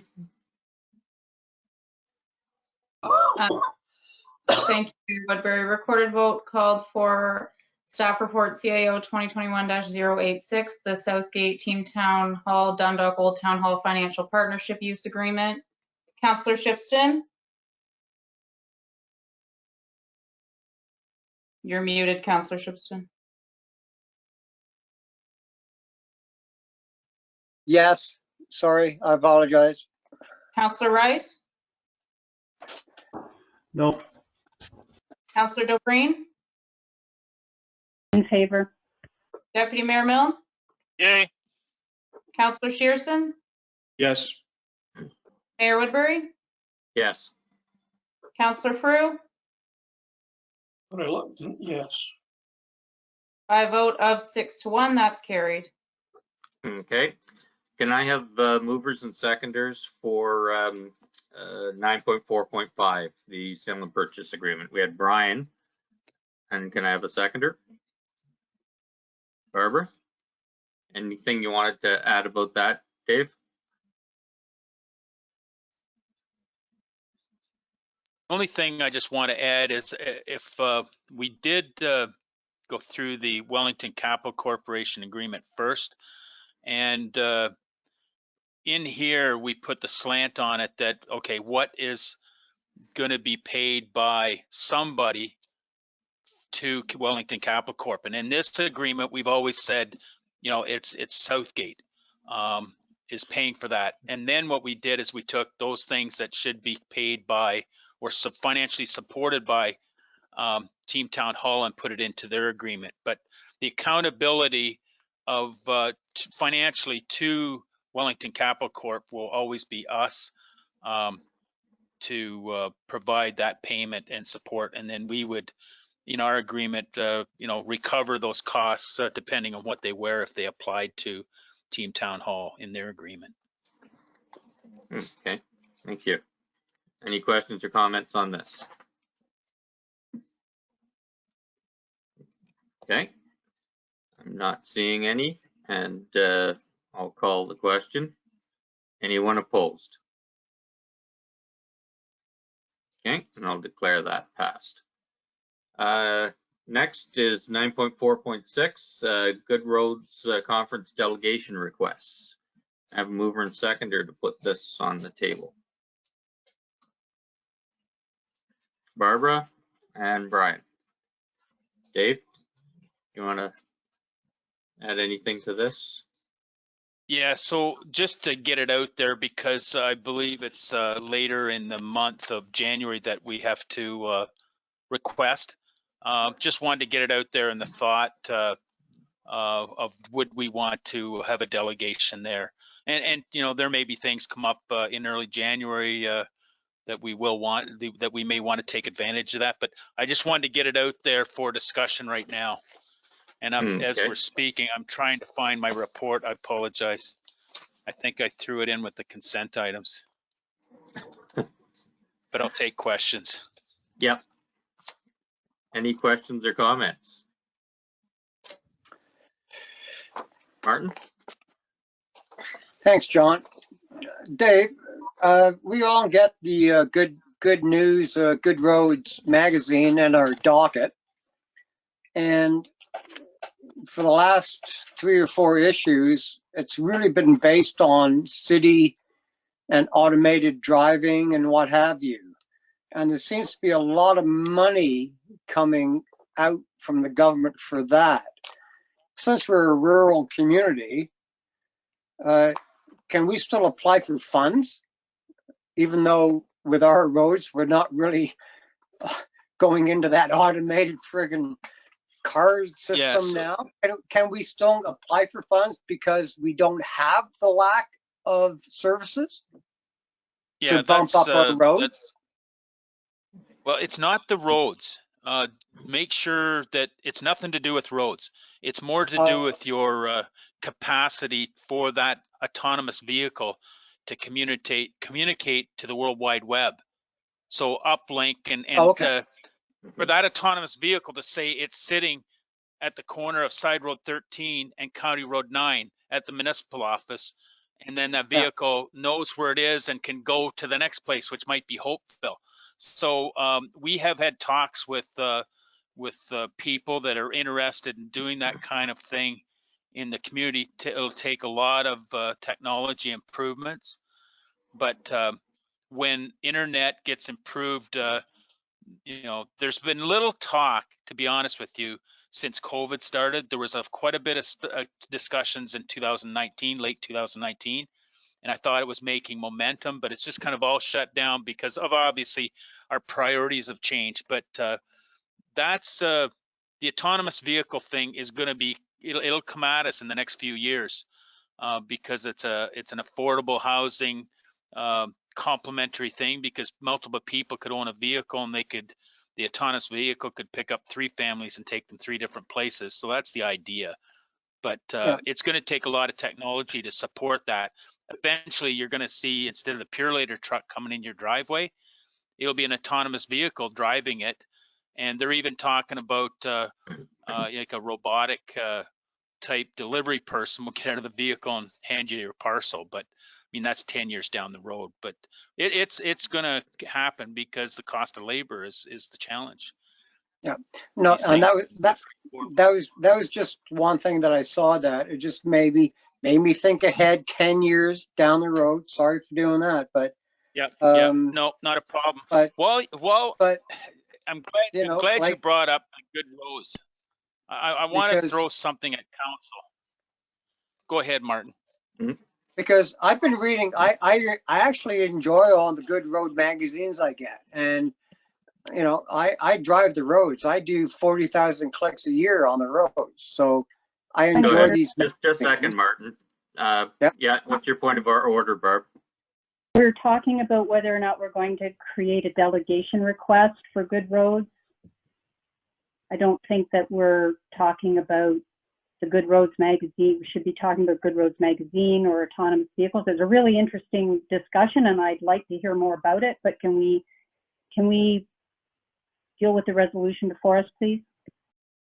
Okay. Well, so John, yeah, go ahead, Martin. I do tend to be long-winded, but out of all the things I've read, put it this way for this resolution, out of all the things I've read, I don't know what I could say for delegation to Good Roads, because it seems to be doing good enough. So okay. Maybe Jim could give a report to council on what he wants to show for delegation to council. So I respect you. I respect that, Barb. Thank you very much. And I want to share with council, just make sure it doesn't necessarily have to be a road specific issue, because there are other ministers there from different ministries that you can talk to about, you know, could be policing. It doesn't have to be roads. Yeah. The other thing I just want to bring to your attention that you may not be aware of is that there has been a name dropped off that association's kind of logo, and it's Ontario. They're now not the Ontario Good Roads Association. They're just a Good Roads Association. This association has been, and I think attendees need to go with this mindset. They have dropped a few things. Like, we were very much part of their municipal data work system, and they just dropped it. So we've been advancing that discussion. When we talked to the premier, we said, you know, municipal data works was produced by provincial money, and what Ontario Good Roads have done with it is just dropped it. So I think there's a discussion, maybe not necessarily as a delegation, but to pull the ear of some of our delegates that are on the board and talk to Good Roads why they're changing some of the things they have. It's like Martin mentioned it earlier, they're getting maybe a bit more urban than they should be. You said city, but I'm going to say urban, and that rural is out here. So that's another debate that I think needs to be had. Okay. So what we can do then is, if there's if anybody thinks of anything, we can just forward that to Dave, and we'll finalize it in the new year. Okay. Good day. So is anyone opposed to this motion? Okay, thank you.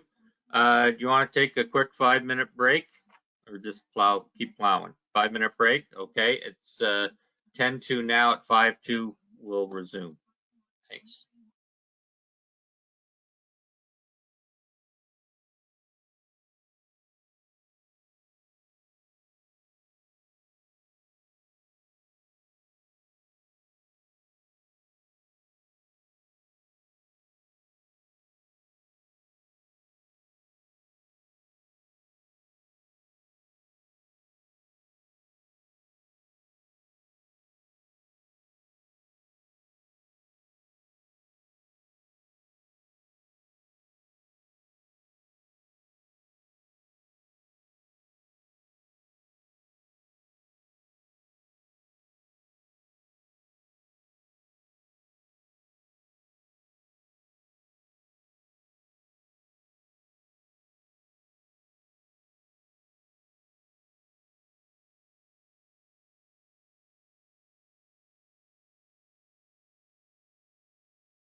Okay, we got some of us back.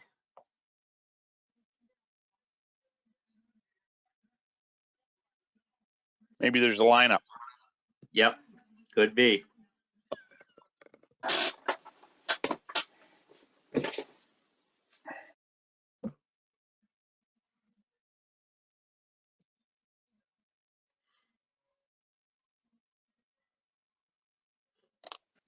Okay.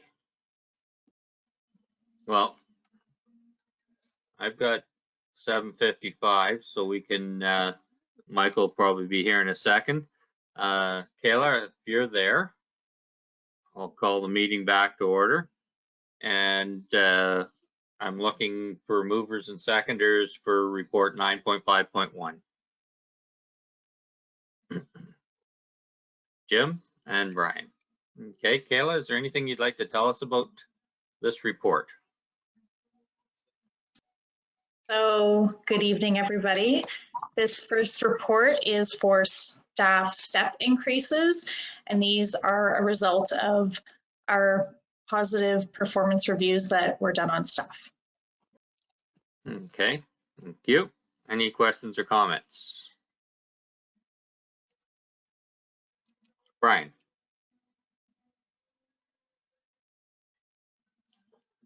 I was going to tell you you're muted, but you're just doing so well with everything. I'm just doing so well, right? Kayla, can you remind me what constitutes an employee's recommendation or a supervisor's recommendation, rather, for a two-step increase? Like what sort of performance metrics would need to be met to merit that increase or step increase? Right, so we consider those employees ones that have consistently exceeded their job expectations. And it's not necessarily all about the numbers, it's about recommendations on how they've done as well. But generally, the numbers would add up to consistently exceeds expectations. Very good, thank you. Any other questions or comments? We're just on the first report, Michael, on the steps, staff step increases. Yeah, I was listening. Oh, okay. Martin? Hey, Kayla, how are you tonight? Good. Good. Brian did ask a question that I was going to ask. I like his term metrics. That's a very good term. Is there, what kind of percentile then? I'm going to throw another number out there. What for this three or four other people and getting a jump up to pay grades? And I'm not saying anything bad about. I'm just curious. How do they jump to, if their performance is so? Do they have to get 85%, 90%? Like, I believe it's I have 90%. no problem with this. I'm just trying to pull it up here. I have no problem with this. I'm gonna vote yay, but you know, there is, as Brian said, there is a metric, a percentile. Where do you do that jump? Okay. Yes, so I believe it is 90%. That's where. Well, that is awesome. Comes from. No, Michael? that's good. So follow up, if I may, before Michael. Okay. So thank you for that email for overtime last week. Well,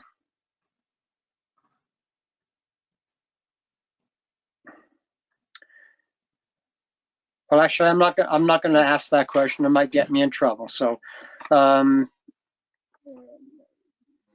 raise, put it this way, a raise in the table is a good percentage of a raise as far as anybody else in the public would go. I'm assuming that. And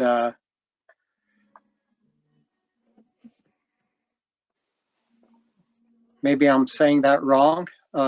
A raise in the table would be a percentage in what raise hourly, or is that nothing I can ask? Yeah, as they move up the table, it would be an increase. That's what I'm saying. That's not, but no, thank you, Kayla, for that. those people, and everybody else is moving up. That's what we wanted to see in the township, and they're doing the jobs and good for staff. So that's it for me. Thank you. Yep. Okay, Michael?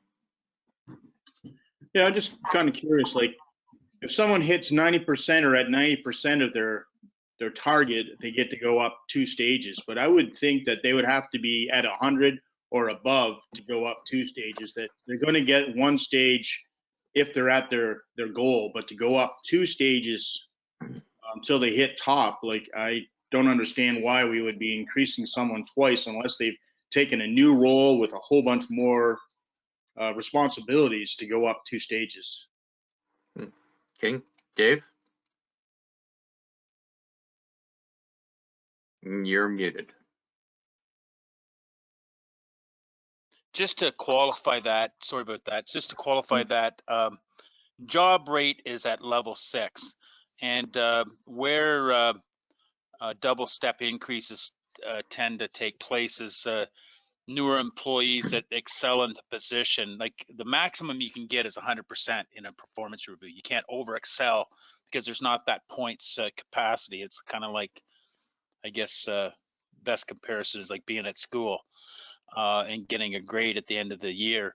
But this tends to be that people that do really, really well, really early and are at step 0, 1, or 2 and meet their job description requirements early on from a standpoint of not only doing the job, but acquiring the education. They're likely taking courses every opportunity they can, such as municipal administration program courses, that what we call MAP. There's 4 courses there. So if they attain them relatively quickly and excel in their position, meet their job requirements or job rate requirements, you know, and they're down at a lower rate, that's when department heads recommend that they get a double step increase, and we have those discussions. Okay, thank you. Any other comments? Jason? Just wondering, it says 50 employees recommended to receive a 1-step increase. How many employees do we have under this total thing? 50. Or is that everyone? 50. So this wouldn't include our employees that are on contract, casual, seasonal. I think that's it, or anybody that's already at job rate. Okay. Okay. Barb? Through you, correct me, I think it says that 5 employees are not eligible for a step increase, and they would include those individuals that you just mentioned possibly. So out of 55, 50 are getting a step, and then there's just a couple that are going to get the 2-step, correct? Of the 50, or yeah, yes, three of all of our employees are eligible. Okay, right. Yes. Yeah. Thank you. Okay. Michael? Just to follow up to Barb's, those ones that don't get the step increase, but they still get the 3%, even though they don't get a step increase, they're still getting 3%. They will get the 3% because the grid goes up. The only caveat to that would be somebody on probation. Theirs is kind of frozen until their probation's lifted. Yeah. Okay. All right, we've got a lot to go still, so I think we've had good discussion on this. I'll call the question. Is anyone opposed to this motion? Okay, that's carried. Next is the hiring policy updates. I need a mover and seconder. Brian? And Jason. Kayla, would you like to add anything to this? So this was done. We are trying to review some of our policies that are needing some updates. Some are due to legislation, some are just processes. So that's what a lot of these updates are. And I've highlighted them in red so that you can see exactly what was changed. Yep, that was good. Any questions or comments on that? Martin? Thanks, John. It's Martin again, Kella. It says in hiring policy number 8, section F, maybe I'm reading it wrong. Existing staff member applies for a contract temporary position. They have the right to review, to return to previous position once contract is complete. If that person moves, my question is, if that person moves to that contract position, is that position she leaves, is that going to be opened up to a new hiree? And what happens if that person doesn't want to go back to that former position? Like, we're opening it up here for a lot of people and being hired, maybe. Maybe I'm being simplistic in my thinking. I don't know, but can you enlighten me on that one there, love? Okay, go ahead, Kayla. Absolutely. So if that were the case, we would hire the backfill position on a contract as well. We wouldn't be hiring them as a permanent position, so that if the person were to move back, then that person's contract would be done and they would no longer have that position or work for the township. So, okay, well, I can understand that, and you already answered my question because I kind of figured that anyway. But the fact that a staff member who's full-time to go to a contract temporary, this is all about succession planning and trying to move people ahead then. Mm-hmm. Yep. Any other questions or comments? Barbara. Just to follow up on that point, take it a little step further, Kayla, what happens to their benefits if so they would be going from full-time to a contract where a contract wouldn't necessarily have benefits? I mean, I don't imagine that it happens very often, but I can see how it would, because you have an opportunity to try a new job and get more experience and training. Just curious how you deal with that. Yes, so it's not a common thing to happen. And to be honest with you, a lot of these situations would more be something like a seasonal person taking on a full-time contract and then going back to their seasonal position. We would have to honor their benefits. We couldn't take things away from them because they were on a contract. Okay, thank you. Thank you. Not seeing any more hands up, so I'll call the question. Is anyone, oh, okay, go ahead, Martin, but we got to move on. Yeah, thank you, John. I was muted again. I wrote my notes. It was internal, exterior, external postings. It said something about getting rid of method of advertising, not at the minimum of policy number 15, but will be discretion of CAO, department head, and HR staff. So what does that mean when it concerns internal and external postings? You're not automatically going to put the postings in the paper, or as it says here, discretion of CAO, department, where would you post it if not through the policy number 15? So sorry, my comments, actually, you couldn't see them in that version, but the reason I removed that is because policy 15 doesn't actually specifically reference the situation. Oh, okay. So I took out the reference because it didn't say anything in policy 15 about this specific situation. We always have posted in the papers, but we don't want to tie ourselves to something that, who knows, may become outdated. But we do post any external postings in both newspapers. local newspapers, and then also on our website and social media right now. And then sometimes no, additional sources. I just follow up. I appreciate that, but I did read it and read it will be at the discretion of CAO, department head, and HR staff, depending on where you want to advertise. So that's the impression I got off that. So as long as we get good people in the staff, this is just a point of interest for me being curious. So. Okay. So I'm going to call the question. Is anyone opposed to the motion? And that is carried. Thanks, Kayla. Next, we have the bylaw for that. I need mover and seconder, please. Barbara and Brian. Any discussion on the bylaw? Okay, seeing none. Lindsay, would you do the vote, please? Yeah, thank you, Mayor Woodbury. Recorded vote for bylaw 2021-184 to adopt the hiring policy. Councillor Shipstead,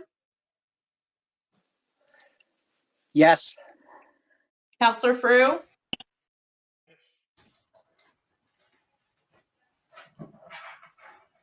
Councillor Frew, Yes. Councillor Rice, Yes. Councillor Shearson, Yes. Mayor Woodbury, Yes. Councillor Dobreen, In favor. Deputy Mayor Milne. Yay. By a vote of 7-0, that's carried. Okay. Next, 9.5.4, the planning laptop replacement. I need a mover and seconder. Brian? And Barbara? Did you want to tell us anything about that, Kayla, or you disappeared? I wonder. Oh, there she is. Yeah. Oh, you're muted. Yeah, I'm using my hands and I'm muted. My connection's a little fuzzy. I do not have, this was something that we needed to update for the planners, so we are recommending that it come out of the modernization funding. Great. Questions or comments? Seeing none. Anyone opposed to this? Okay, that is carried. So thank you for your report, Kayla. 9.6.1, that's the zoning bylaw amendment for Edwin Martin. I need a mover and seconder. And I see Clint patiently waiting. Michael and Brian. Clint, anything you want to say about this one? And don't listen to what was said at the Christmas dinner about making longer reports, okay? This is one of the ones that Lindsay noted at the beginning that we amended the agenda for. There were some additional comments provided by the county. There was a misunderstanding there in their original comments, so we got that sorted, is the long story short, and we can proceed based on the revised drawings that were submitted. So there you have it. Okay, Barbara. Through you, Lindsay, could you show what changed? Yeah. Sure. If you can just bring up the site plan. I think it just makes it more visible as to what we're doing. The site plan, Clint, or the zoning bylaw schedule? Either will be fine. Okay, just give me a sec. Whichever's easiest.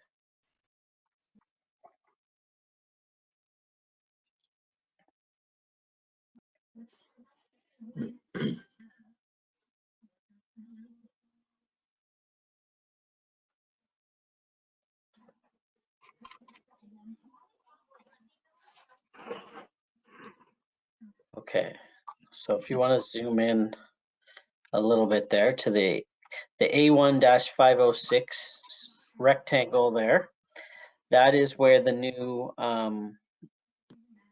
shop is proposed to be located.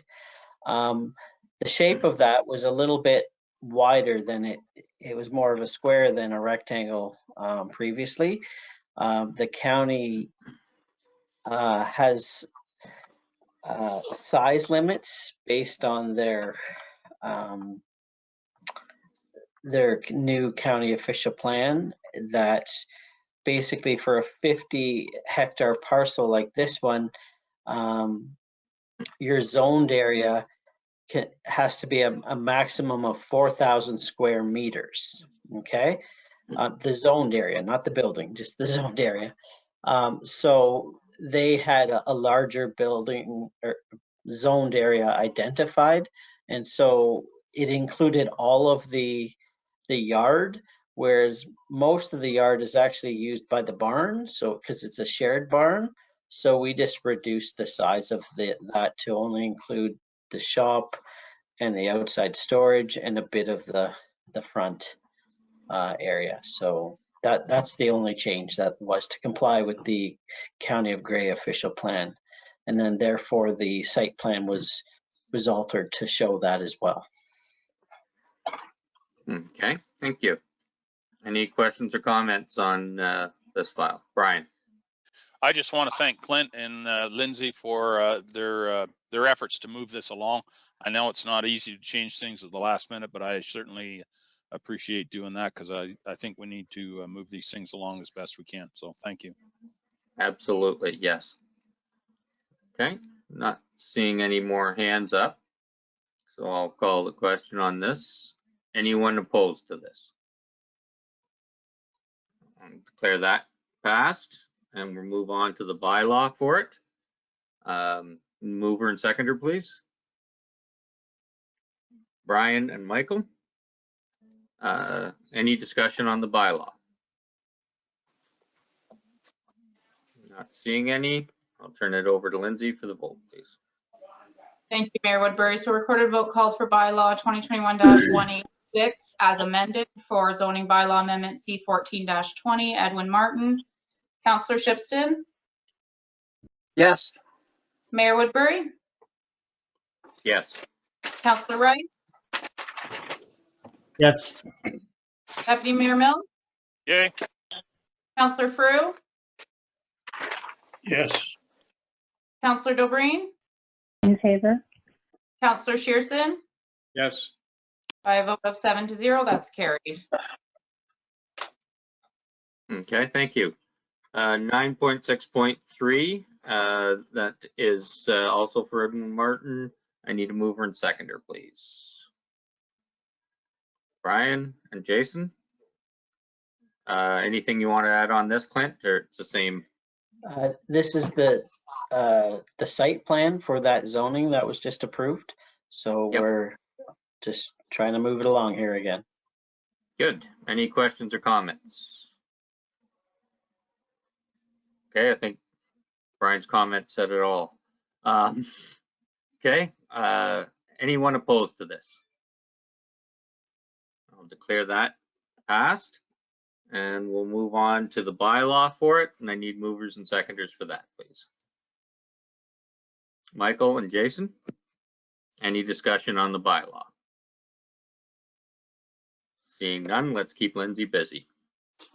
Thank you, Mayor Woodbury. So recorded vote on bylaw 2021-183 as amended for the site plan agreement for Edwin Martin. Councillor Frew? Yes. Deputy Mayor Milne? Yay. Councillor Rice? Yes. Councillor Shipston? Yes. Councillor Dobreen? In favor? Councillor Shearson? Yes. Mayor Woodbury? Yes. By a vote of 7-0, that's carried. Okay, thank you. 9.6.5, zoning bylaw amendment. Sharon and Timothy Roberts. I need a mover and seconder, please. Michael and Brian. What would you like to tell us, Clint? Just briefly, this is to implement 3 consents on this property that were approved last month, I believe, or it might have been in October, last couple months. And the whole point then is to rezone the severed lots to the R5 zone, which is our community village kind of residential zone. They're because the lands are within Varney, the Varney settlement area. And then the retained lands, because they're a little bit smaller, then have to be recognized as a for the reduced lot area. So we've done that and provided an exception to allow for that, and that was all of the requirements of the consent for the zoning. So. Okay, thank you. Any questions on this? Barbara? I'm pretty sure I read it in your report, and I apologize, I can't find it right now, but there was a drainage plan required for this, and I believe, would that be covered under the EIS, or is that still to come? That's just there's a number of conditions actually that are required. Those are conditions of the consent. Okay. So this is one of the conditions of the consent is to have the lands rezoned. Another condition is to provide that grading and drainage plan. And then another one might be for the EIS to be implemented, etc. So. And this is the proper, and I know this was mentioned at the official plan open house, and I guess that kind of got hijacked a bit by the conversation, but because of the situation of these 3 lots and the fact that you wouldn't be able to sever the property behind it because that would be landlocked. So there's no chance that this can then be applied for additional lots, because that would be a plan of subdivision, correct? Yeah. If they went out there and went with a fine-tooth comb and were able to find enough space for one lot on the far end, that they might be able to get one. So saying never is a long time, but I think the reality is that if this was going to be developed, it's more likely to be developed in the form of a plan of subdivision at this point, especially with those 3 lots taken off, because now you have to add an internal road to utilize the land at the back and then provide access to the lot to the north of this lot, which is also within the settlement area boundary. Terrific. Thank you, Clinton. Okay. Any other questions or comments? Martin? Thank you, John. Clinton, this came up before, maybe a month ago or whatever, especially what Councillor DeGreen said about the chance that it could be more lots. But I did read it today again, and the fact that there has to be in the site plan drainage, and there has to be an assessment of that kind of thing with drainage and et cetera, et cetera. If they do that, that is borne by the applicant, right? 100%. That's a condition of their consent. Of the site plan. Because of public follow-up, if I may, John, Clinton, because of the public comments on this, and because of Wilder Lake and where they are, and because of hazard lands, would we have to, would it be due diligence for the township liability because of any water runoff? Would we have to do a peer review on the findings of the engineer they hire? Because it isn't a, you know, quite a nice place, and there's a lot of water and what have you. So would that be something that would have to be looked at as well, borne by the applicant? I would probably leave that call in the hands of our public works manager, because he's going to be the first one to look at the grading and drainage plan. And then the second person to look at it is going to be our chief building official. And between the two of those learned individuals, they will either be able to accept the plan or they will request it to be peer reviewed. Okay, no, just, I was just curious. It just popped in my head right now. So always, Clint, thank you. No problem. Yep. Not seeing any further questions. I'll call a question. Anyone opposed? That is carried. Movers and seconders for the bylaw to go with that. Jim and Jason, any discussion on the bylaw?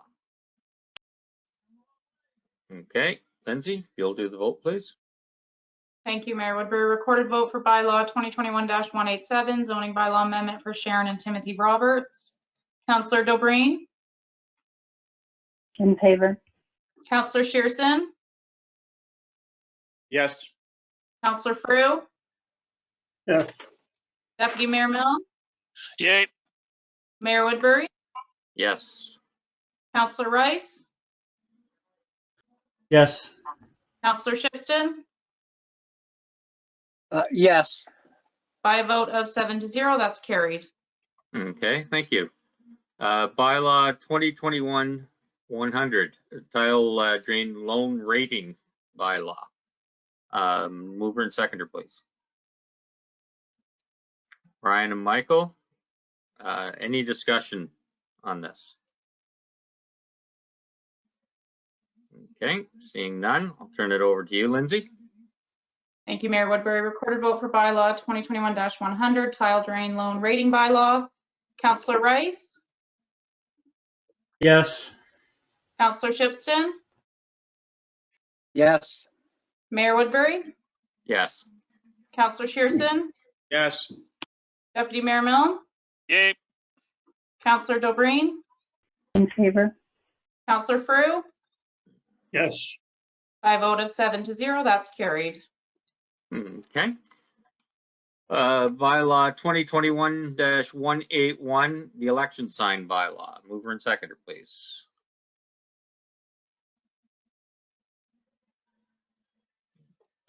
Martin and Jason. Okay. Any comments or questions on this bylaw? Brian. Thank you, Mr. Mayor. In regards to the first one, distance from a corner, the measurement there, it says it's not less than 25 meters. That's 80 feet from the intersection. That seems a little extreme to me. Would there be any well, I guess the question is, why 25 meters? What's the rationale there?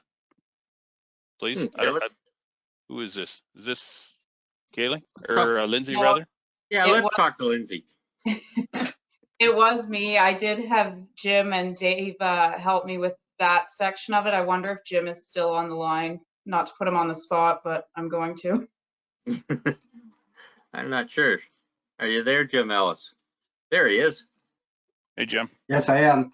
Actually, the CAO kind of put that number out. I think it was a little bit higher, and I reduced it 5 or so meters. Well, we're going the right direction. Yep. Keep going. Okay, the merry-go-round's going around. Hi, Dave. You're muted. Nope. Your headset must not be working because you're not muted, but we can't hear you. I think basically it was looking at sightline, being able to see, because some of the obstructions sometimes when they're so close to the intersection, I think is the rationale, but I think Dave's still having some communication problem there. Mm-hmm. Can you hear me now? Yep. Yeah. Okay, so the big thing is, part of the problem is the bigger signs that some people put up. The distance from the corner is important so that they don't block that sight line. And, you know, it's a balance of proximity to the edge of the pavement or edge of gravel and the distance from the corner. I mean, some were putting them within, you know, 10 meters or even 5 meters, and you couldn't even see until you got out in the middle of the road. So it's more so at the major corners, like in Hopeville and so on. But I think it's just public safety. We were, cautioning on the side of that rather than you can put your sign lots of places. You don't need to put it at a corner. Go ahead, Brian. The reason I challenge that is a little bit because if you take an intersection in town, for instance, 80 feet, you could be two house lots down from the corner.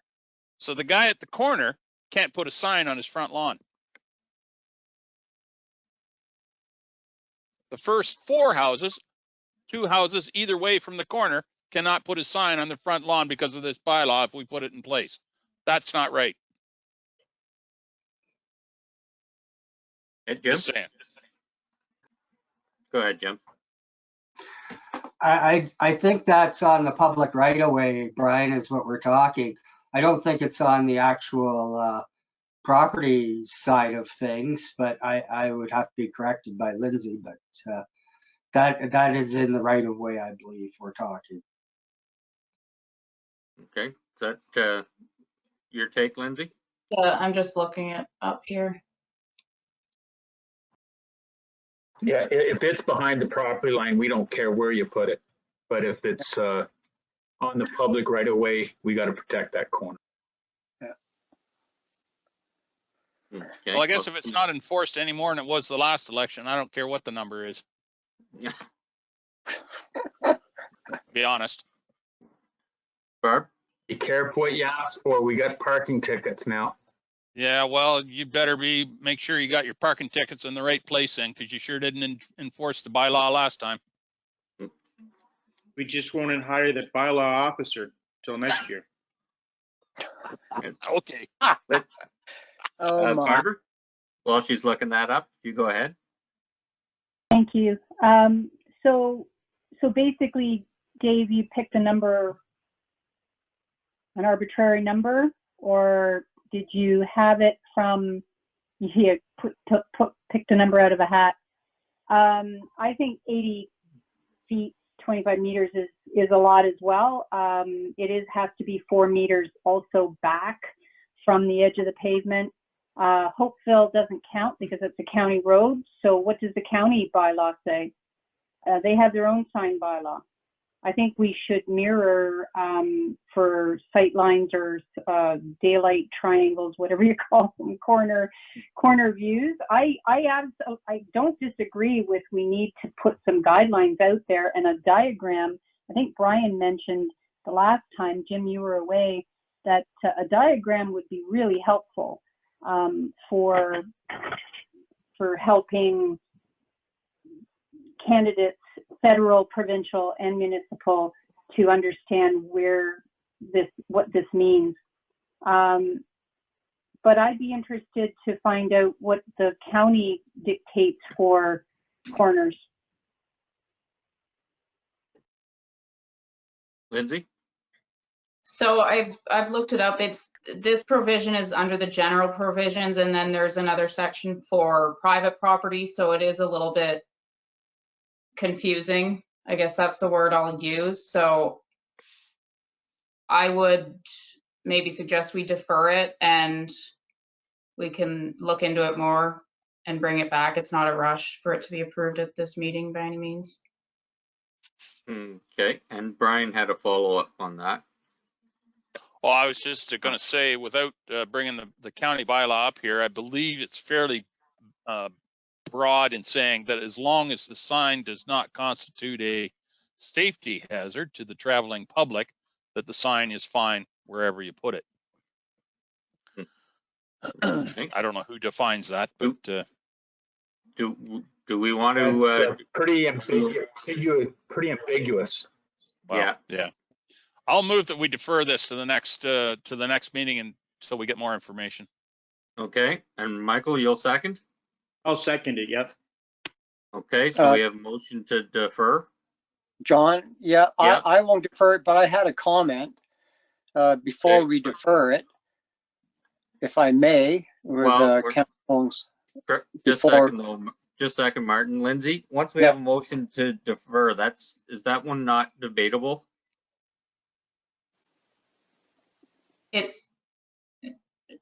Sorry, is it not debatable? Is that what you Right, asked? yeah. I thought. I just wanted to make a comment. So. Okay. Yep. Yeah. Yeah, okay, go ahead, Martin. Well, this resolution is for municipal land, for municipal right of way. It doesn't have anything to do with private property. So that's another thing altogether. So there were some discussions about that. And that's why it took so long. Apologies to everybody. I was thinking about that. If it's on private land, you have no say.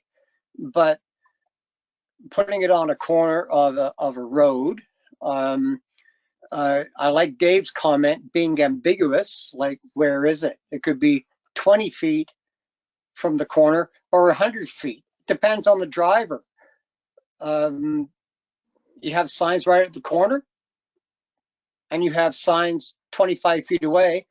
The person's going to read a sign and then maybe not stop at the stop sign because he was reading that sign.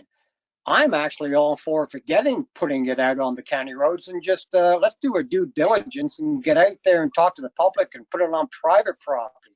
But that's just a comment. Yeah, it's a moot point. Jim has done his work on seeing the lines, and if the county says so much from public places, I have no problem. Okay, so we have a motion to defer. Is anyone opposed to deferring? Yeah, Okay. I am, because I am actually. Yeah. Okay, so we have one that's opposed to defer. Go ahead, Lindsay. We do a recorded vote on that. Okay. If we're ready for that. Yep, we are. Yep. Okay, so recorded vote called on the motion to defer the election sign bylaw. Councillor Dobrain? In favor of deferring. Deputy Mayor Milne? Yay. Mayor Woodbury? Yes. Councillor Shearson? Yes. Councillor Rice? Yes. Councillor Shipston? No. Councillor Frew? Yes. By a vote of 6-1, that's carried. Okay. Mover and seconder needed for bylaw 182, the early on lease agreement. Brian and Barb, any discussion on this? Okay, not seeing any. Is anyone opposed? And that is carried. Mayor Woodbury? Yep. Just a recorded vote because it's a bylaw. Oh, bylaw. Sorry. Yep. It's okay. So recorded vote for bylaw 2021-182 for the early on arena lease agreement. Councillor Shipston? Yes. Councillor Rice? Yes. Councillor Dobrain? In favor. Deputy Mayor Milne? Yay. Councillor Shearson? Yes. Mayor Woodbury? Yes. Councillor Frew? Yes. By a vote of 7-0, that's carried. Okay. Barbara? Well, I have every confidence that we will be able to complete everything by 10 o'clock. I'm wondering if we should have a motion to go past 10, just in case. If that's the motion you're making, I'll find a Yes, seconder. sir. Okay, do I have a seconder? Michael. Okay, any discussion? Anyone opposed? That is carried. I'll turn the chair over to Brian because the next one is a notice of motion of mine. Hey, you do like me, you're muted. Oh, sorry. Okay, you weren't muted then. Strike that from the minutes. Notice of motion here from Mayor Woodbury regarding Smart Partnership Extension for 2022. Do I have a mover of that motion? Oh, you're making that motion, Mr. Woodbury? Thank you very much. Yeah. Is there a seconder? Martin, thank you very much. Any discussion regarding that notice of motion, Mr. Mayor? This is just, if we don't make this motion, our contract with Smart expires the end of this year. And Jim was just new onto the board, so I thought I would throw this out there so that could go. And it's similar to last year's, where it's continued for 1 year, mainly depending on what's happening with the county. Smart's done a great job over this last year of reeling in their budget and putting more controls on. So I'd say go with them until something else comes up. Okay, thank you. Any further questions or discussion? Barb, you had your hand up or no? Mayor Woodbury answered it in his explanation. Thank you. Very good, thank you. Any other questions or discussion? Seeing none, I'll call the question. Is anyone opposed? Seeing no opposition, I'll declare that carried. Thank you very much. Back to you, Mr. Mayor. Okay, movers and seconders for the consent item, regular business. Brian, move it. And Jason will second it. Was there any, and I didn't get notice of anything wanting to be pulled.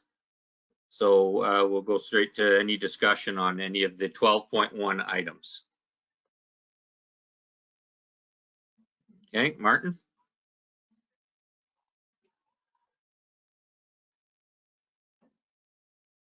You're muted. Apologize, guys. This is for Jim. 12.1.2, water and waste billing. Residential, basically 2,900. Commercial, 6,004. Underbilled, or as Jim stated in the report, understated. Because they were 2019 or 2020. There was a mix up there. We have to recoup the money or not. I was just asked, I just want to ask the question, why are we trying to recuperate the commercial and not the residential? Or it was our mistake. Why don't we just let sleeping dogs lie? Can you, just putting it out there, Jim? Go ahead, Jim. I'm going to defer this to Liam. It was his report with the auditors, so I'll let him comment if you don't mind. Apologies. Please. Yep. Okay. Yep. Go ahead, Apologies. Liam. Thank you. So what we ended up doing was the commercial customers were underbilled on their fixed rate charge, which was relatively significant. Whereas residential customers were only underbilled on their consumption by a penny or 2 cents, depending water, wastewater. So on the commercial billings, there was hundreds of dollars that we would invoice a specific customer, whereas the residential customers, would average out to less than $3 a bill. And we felt that the administrative effort to do all those calculations and send out the bill, postage and paper alone is going to be $1.50. And we just felt it wasn't economically feasible to do that. Okay, thank you. Any other questions? Yep. Follow up there, John. Liam, yeah, go ahead. that might be the case, but there was underbilled and understated. They're both the same thing, right? So if they were billed at that and they're metered, my point is, why send out a bill to the commercial and not the residential? If you do, you should be doing both or neither. I know the commercial is a lot more, but can we not start afresh and figure out why the bills were not done the right way? Go ahead, Liam. Well, what we opted to do was anybody who was underbilled their fixed rate charge, we billed those customers. Okay. And the reason that the error happened was there's a few spots in the system that you need to update the rates, and a couple of areas were missed. Okay. Okay. Well, Yeah, thank you. Any other questions on this section? Not seeing any. Is anyone opposed to the motion? That is carried. Next is 12.2, the consent correspondence. I need a mover and seconder.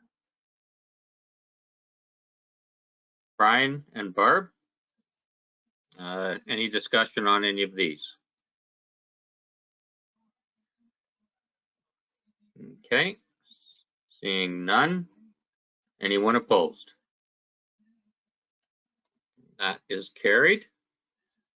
Resolutions from other municipalities. Need a mover and seconder, please. Brian? Jason? Any discussion on these?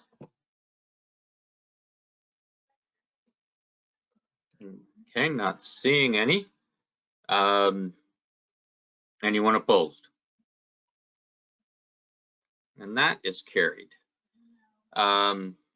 We had 2 items there in the closed session for information. I wasn't able to access anything there, Lindsay, so I don't know if that was my great computer skills or what it was in the 12.4. So they were on the eScribe like normal for closed session content. Oh, okay. Could have been able to, but could have been an error on your end. But it was an error in connecting to it because it wouldn't connect earlier. So yeah, okay, I got it. Thank you.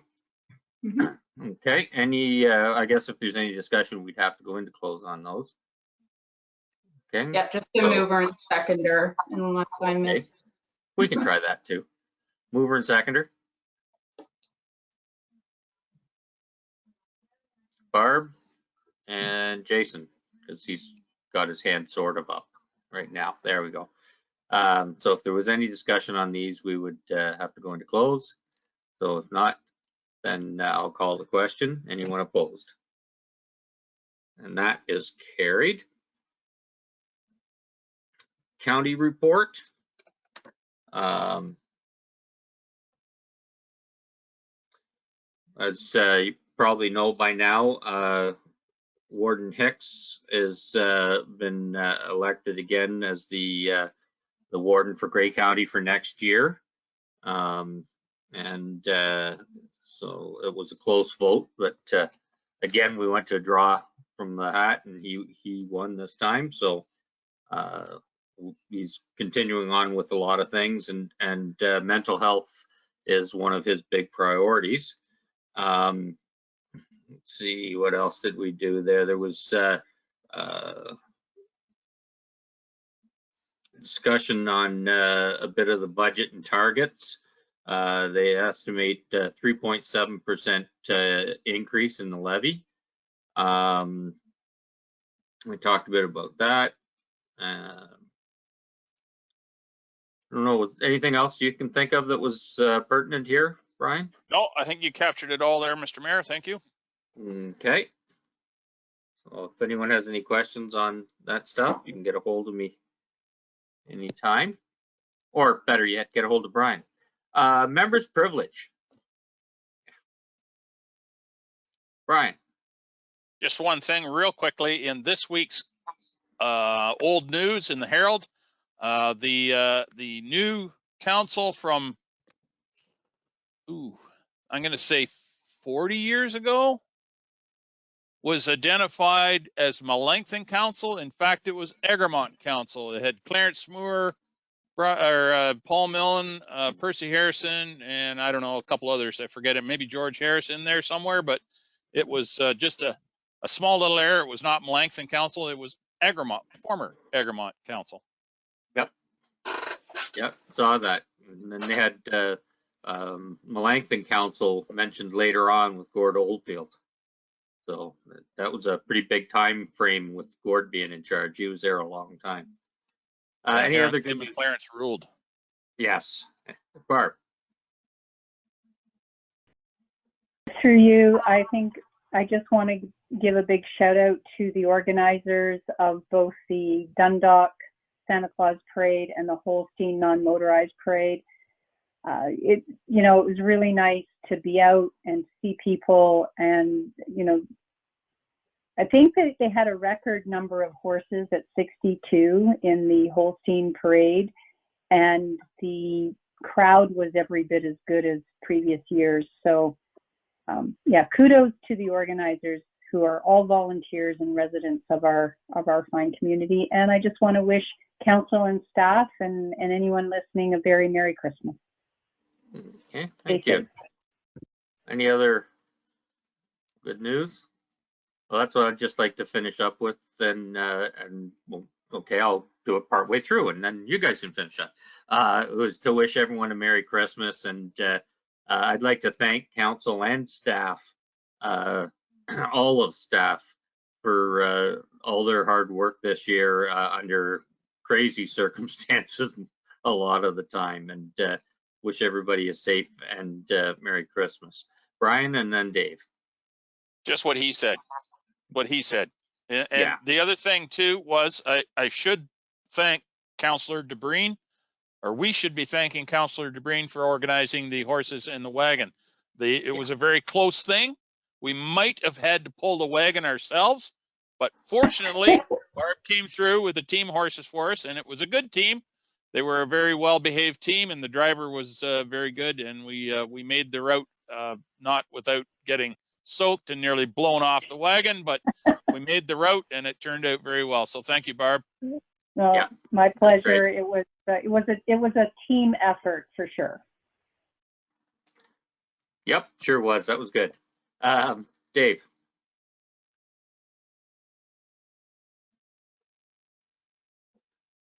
That's probably really good news, but you're on mute. Okay, sorry, that was a real bad one. Oh. Anyway, that was a good speech too. But anyway, I want it's an honor on behalf of staff to wish council and the ratepayers of Southgate a good holiday season and healthy time with family. It's likely unfortunate our numbers aren't going in the right direction, and we're hearing there will be announcements coming. But be safe and enjoy the holiday season. If there's anything, give us a call. We may be taking some vacation, but we're still available. Well, don't answer the phone too much on vacation. I know how the amount that of time you put in. So if there's nothing else, we can. There was nothing in the closed meeting. Confirming bylaw. Mover and seconder. Barbara and Jason, any discussion on that? Lindsay, do the vote. Thank you, Mayor Woodbury. Recorded vote called for the confirming bylaw. Mayor Woodbury? Yes. Deputy Mayor Milne? Yay. Councillor Dobreen? In favor. Councillor Rice? Yes. Councillor Shearson? Yes. Councillor Frew? Yes. Councillor Shipston? Definitely yes. I vote of 7-0. That's carried. Okay, and now we have a motion moved by Brian that we adjourn. And like I say, everybody have a great Christmas and stay safe. Thanks, everyone. Michael. God bless. Thank you, Mr. Mayor. Good night, all. God. Merry Christmas.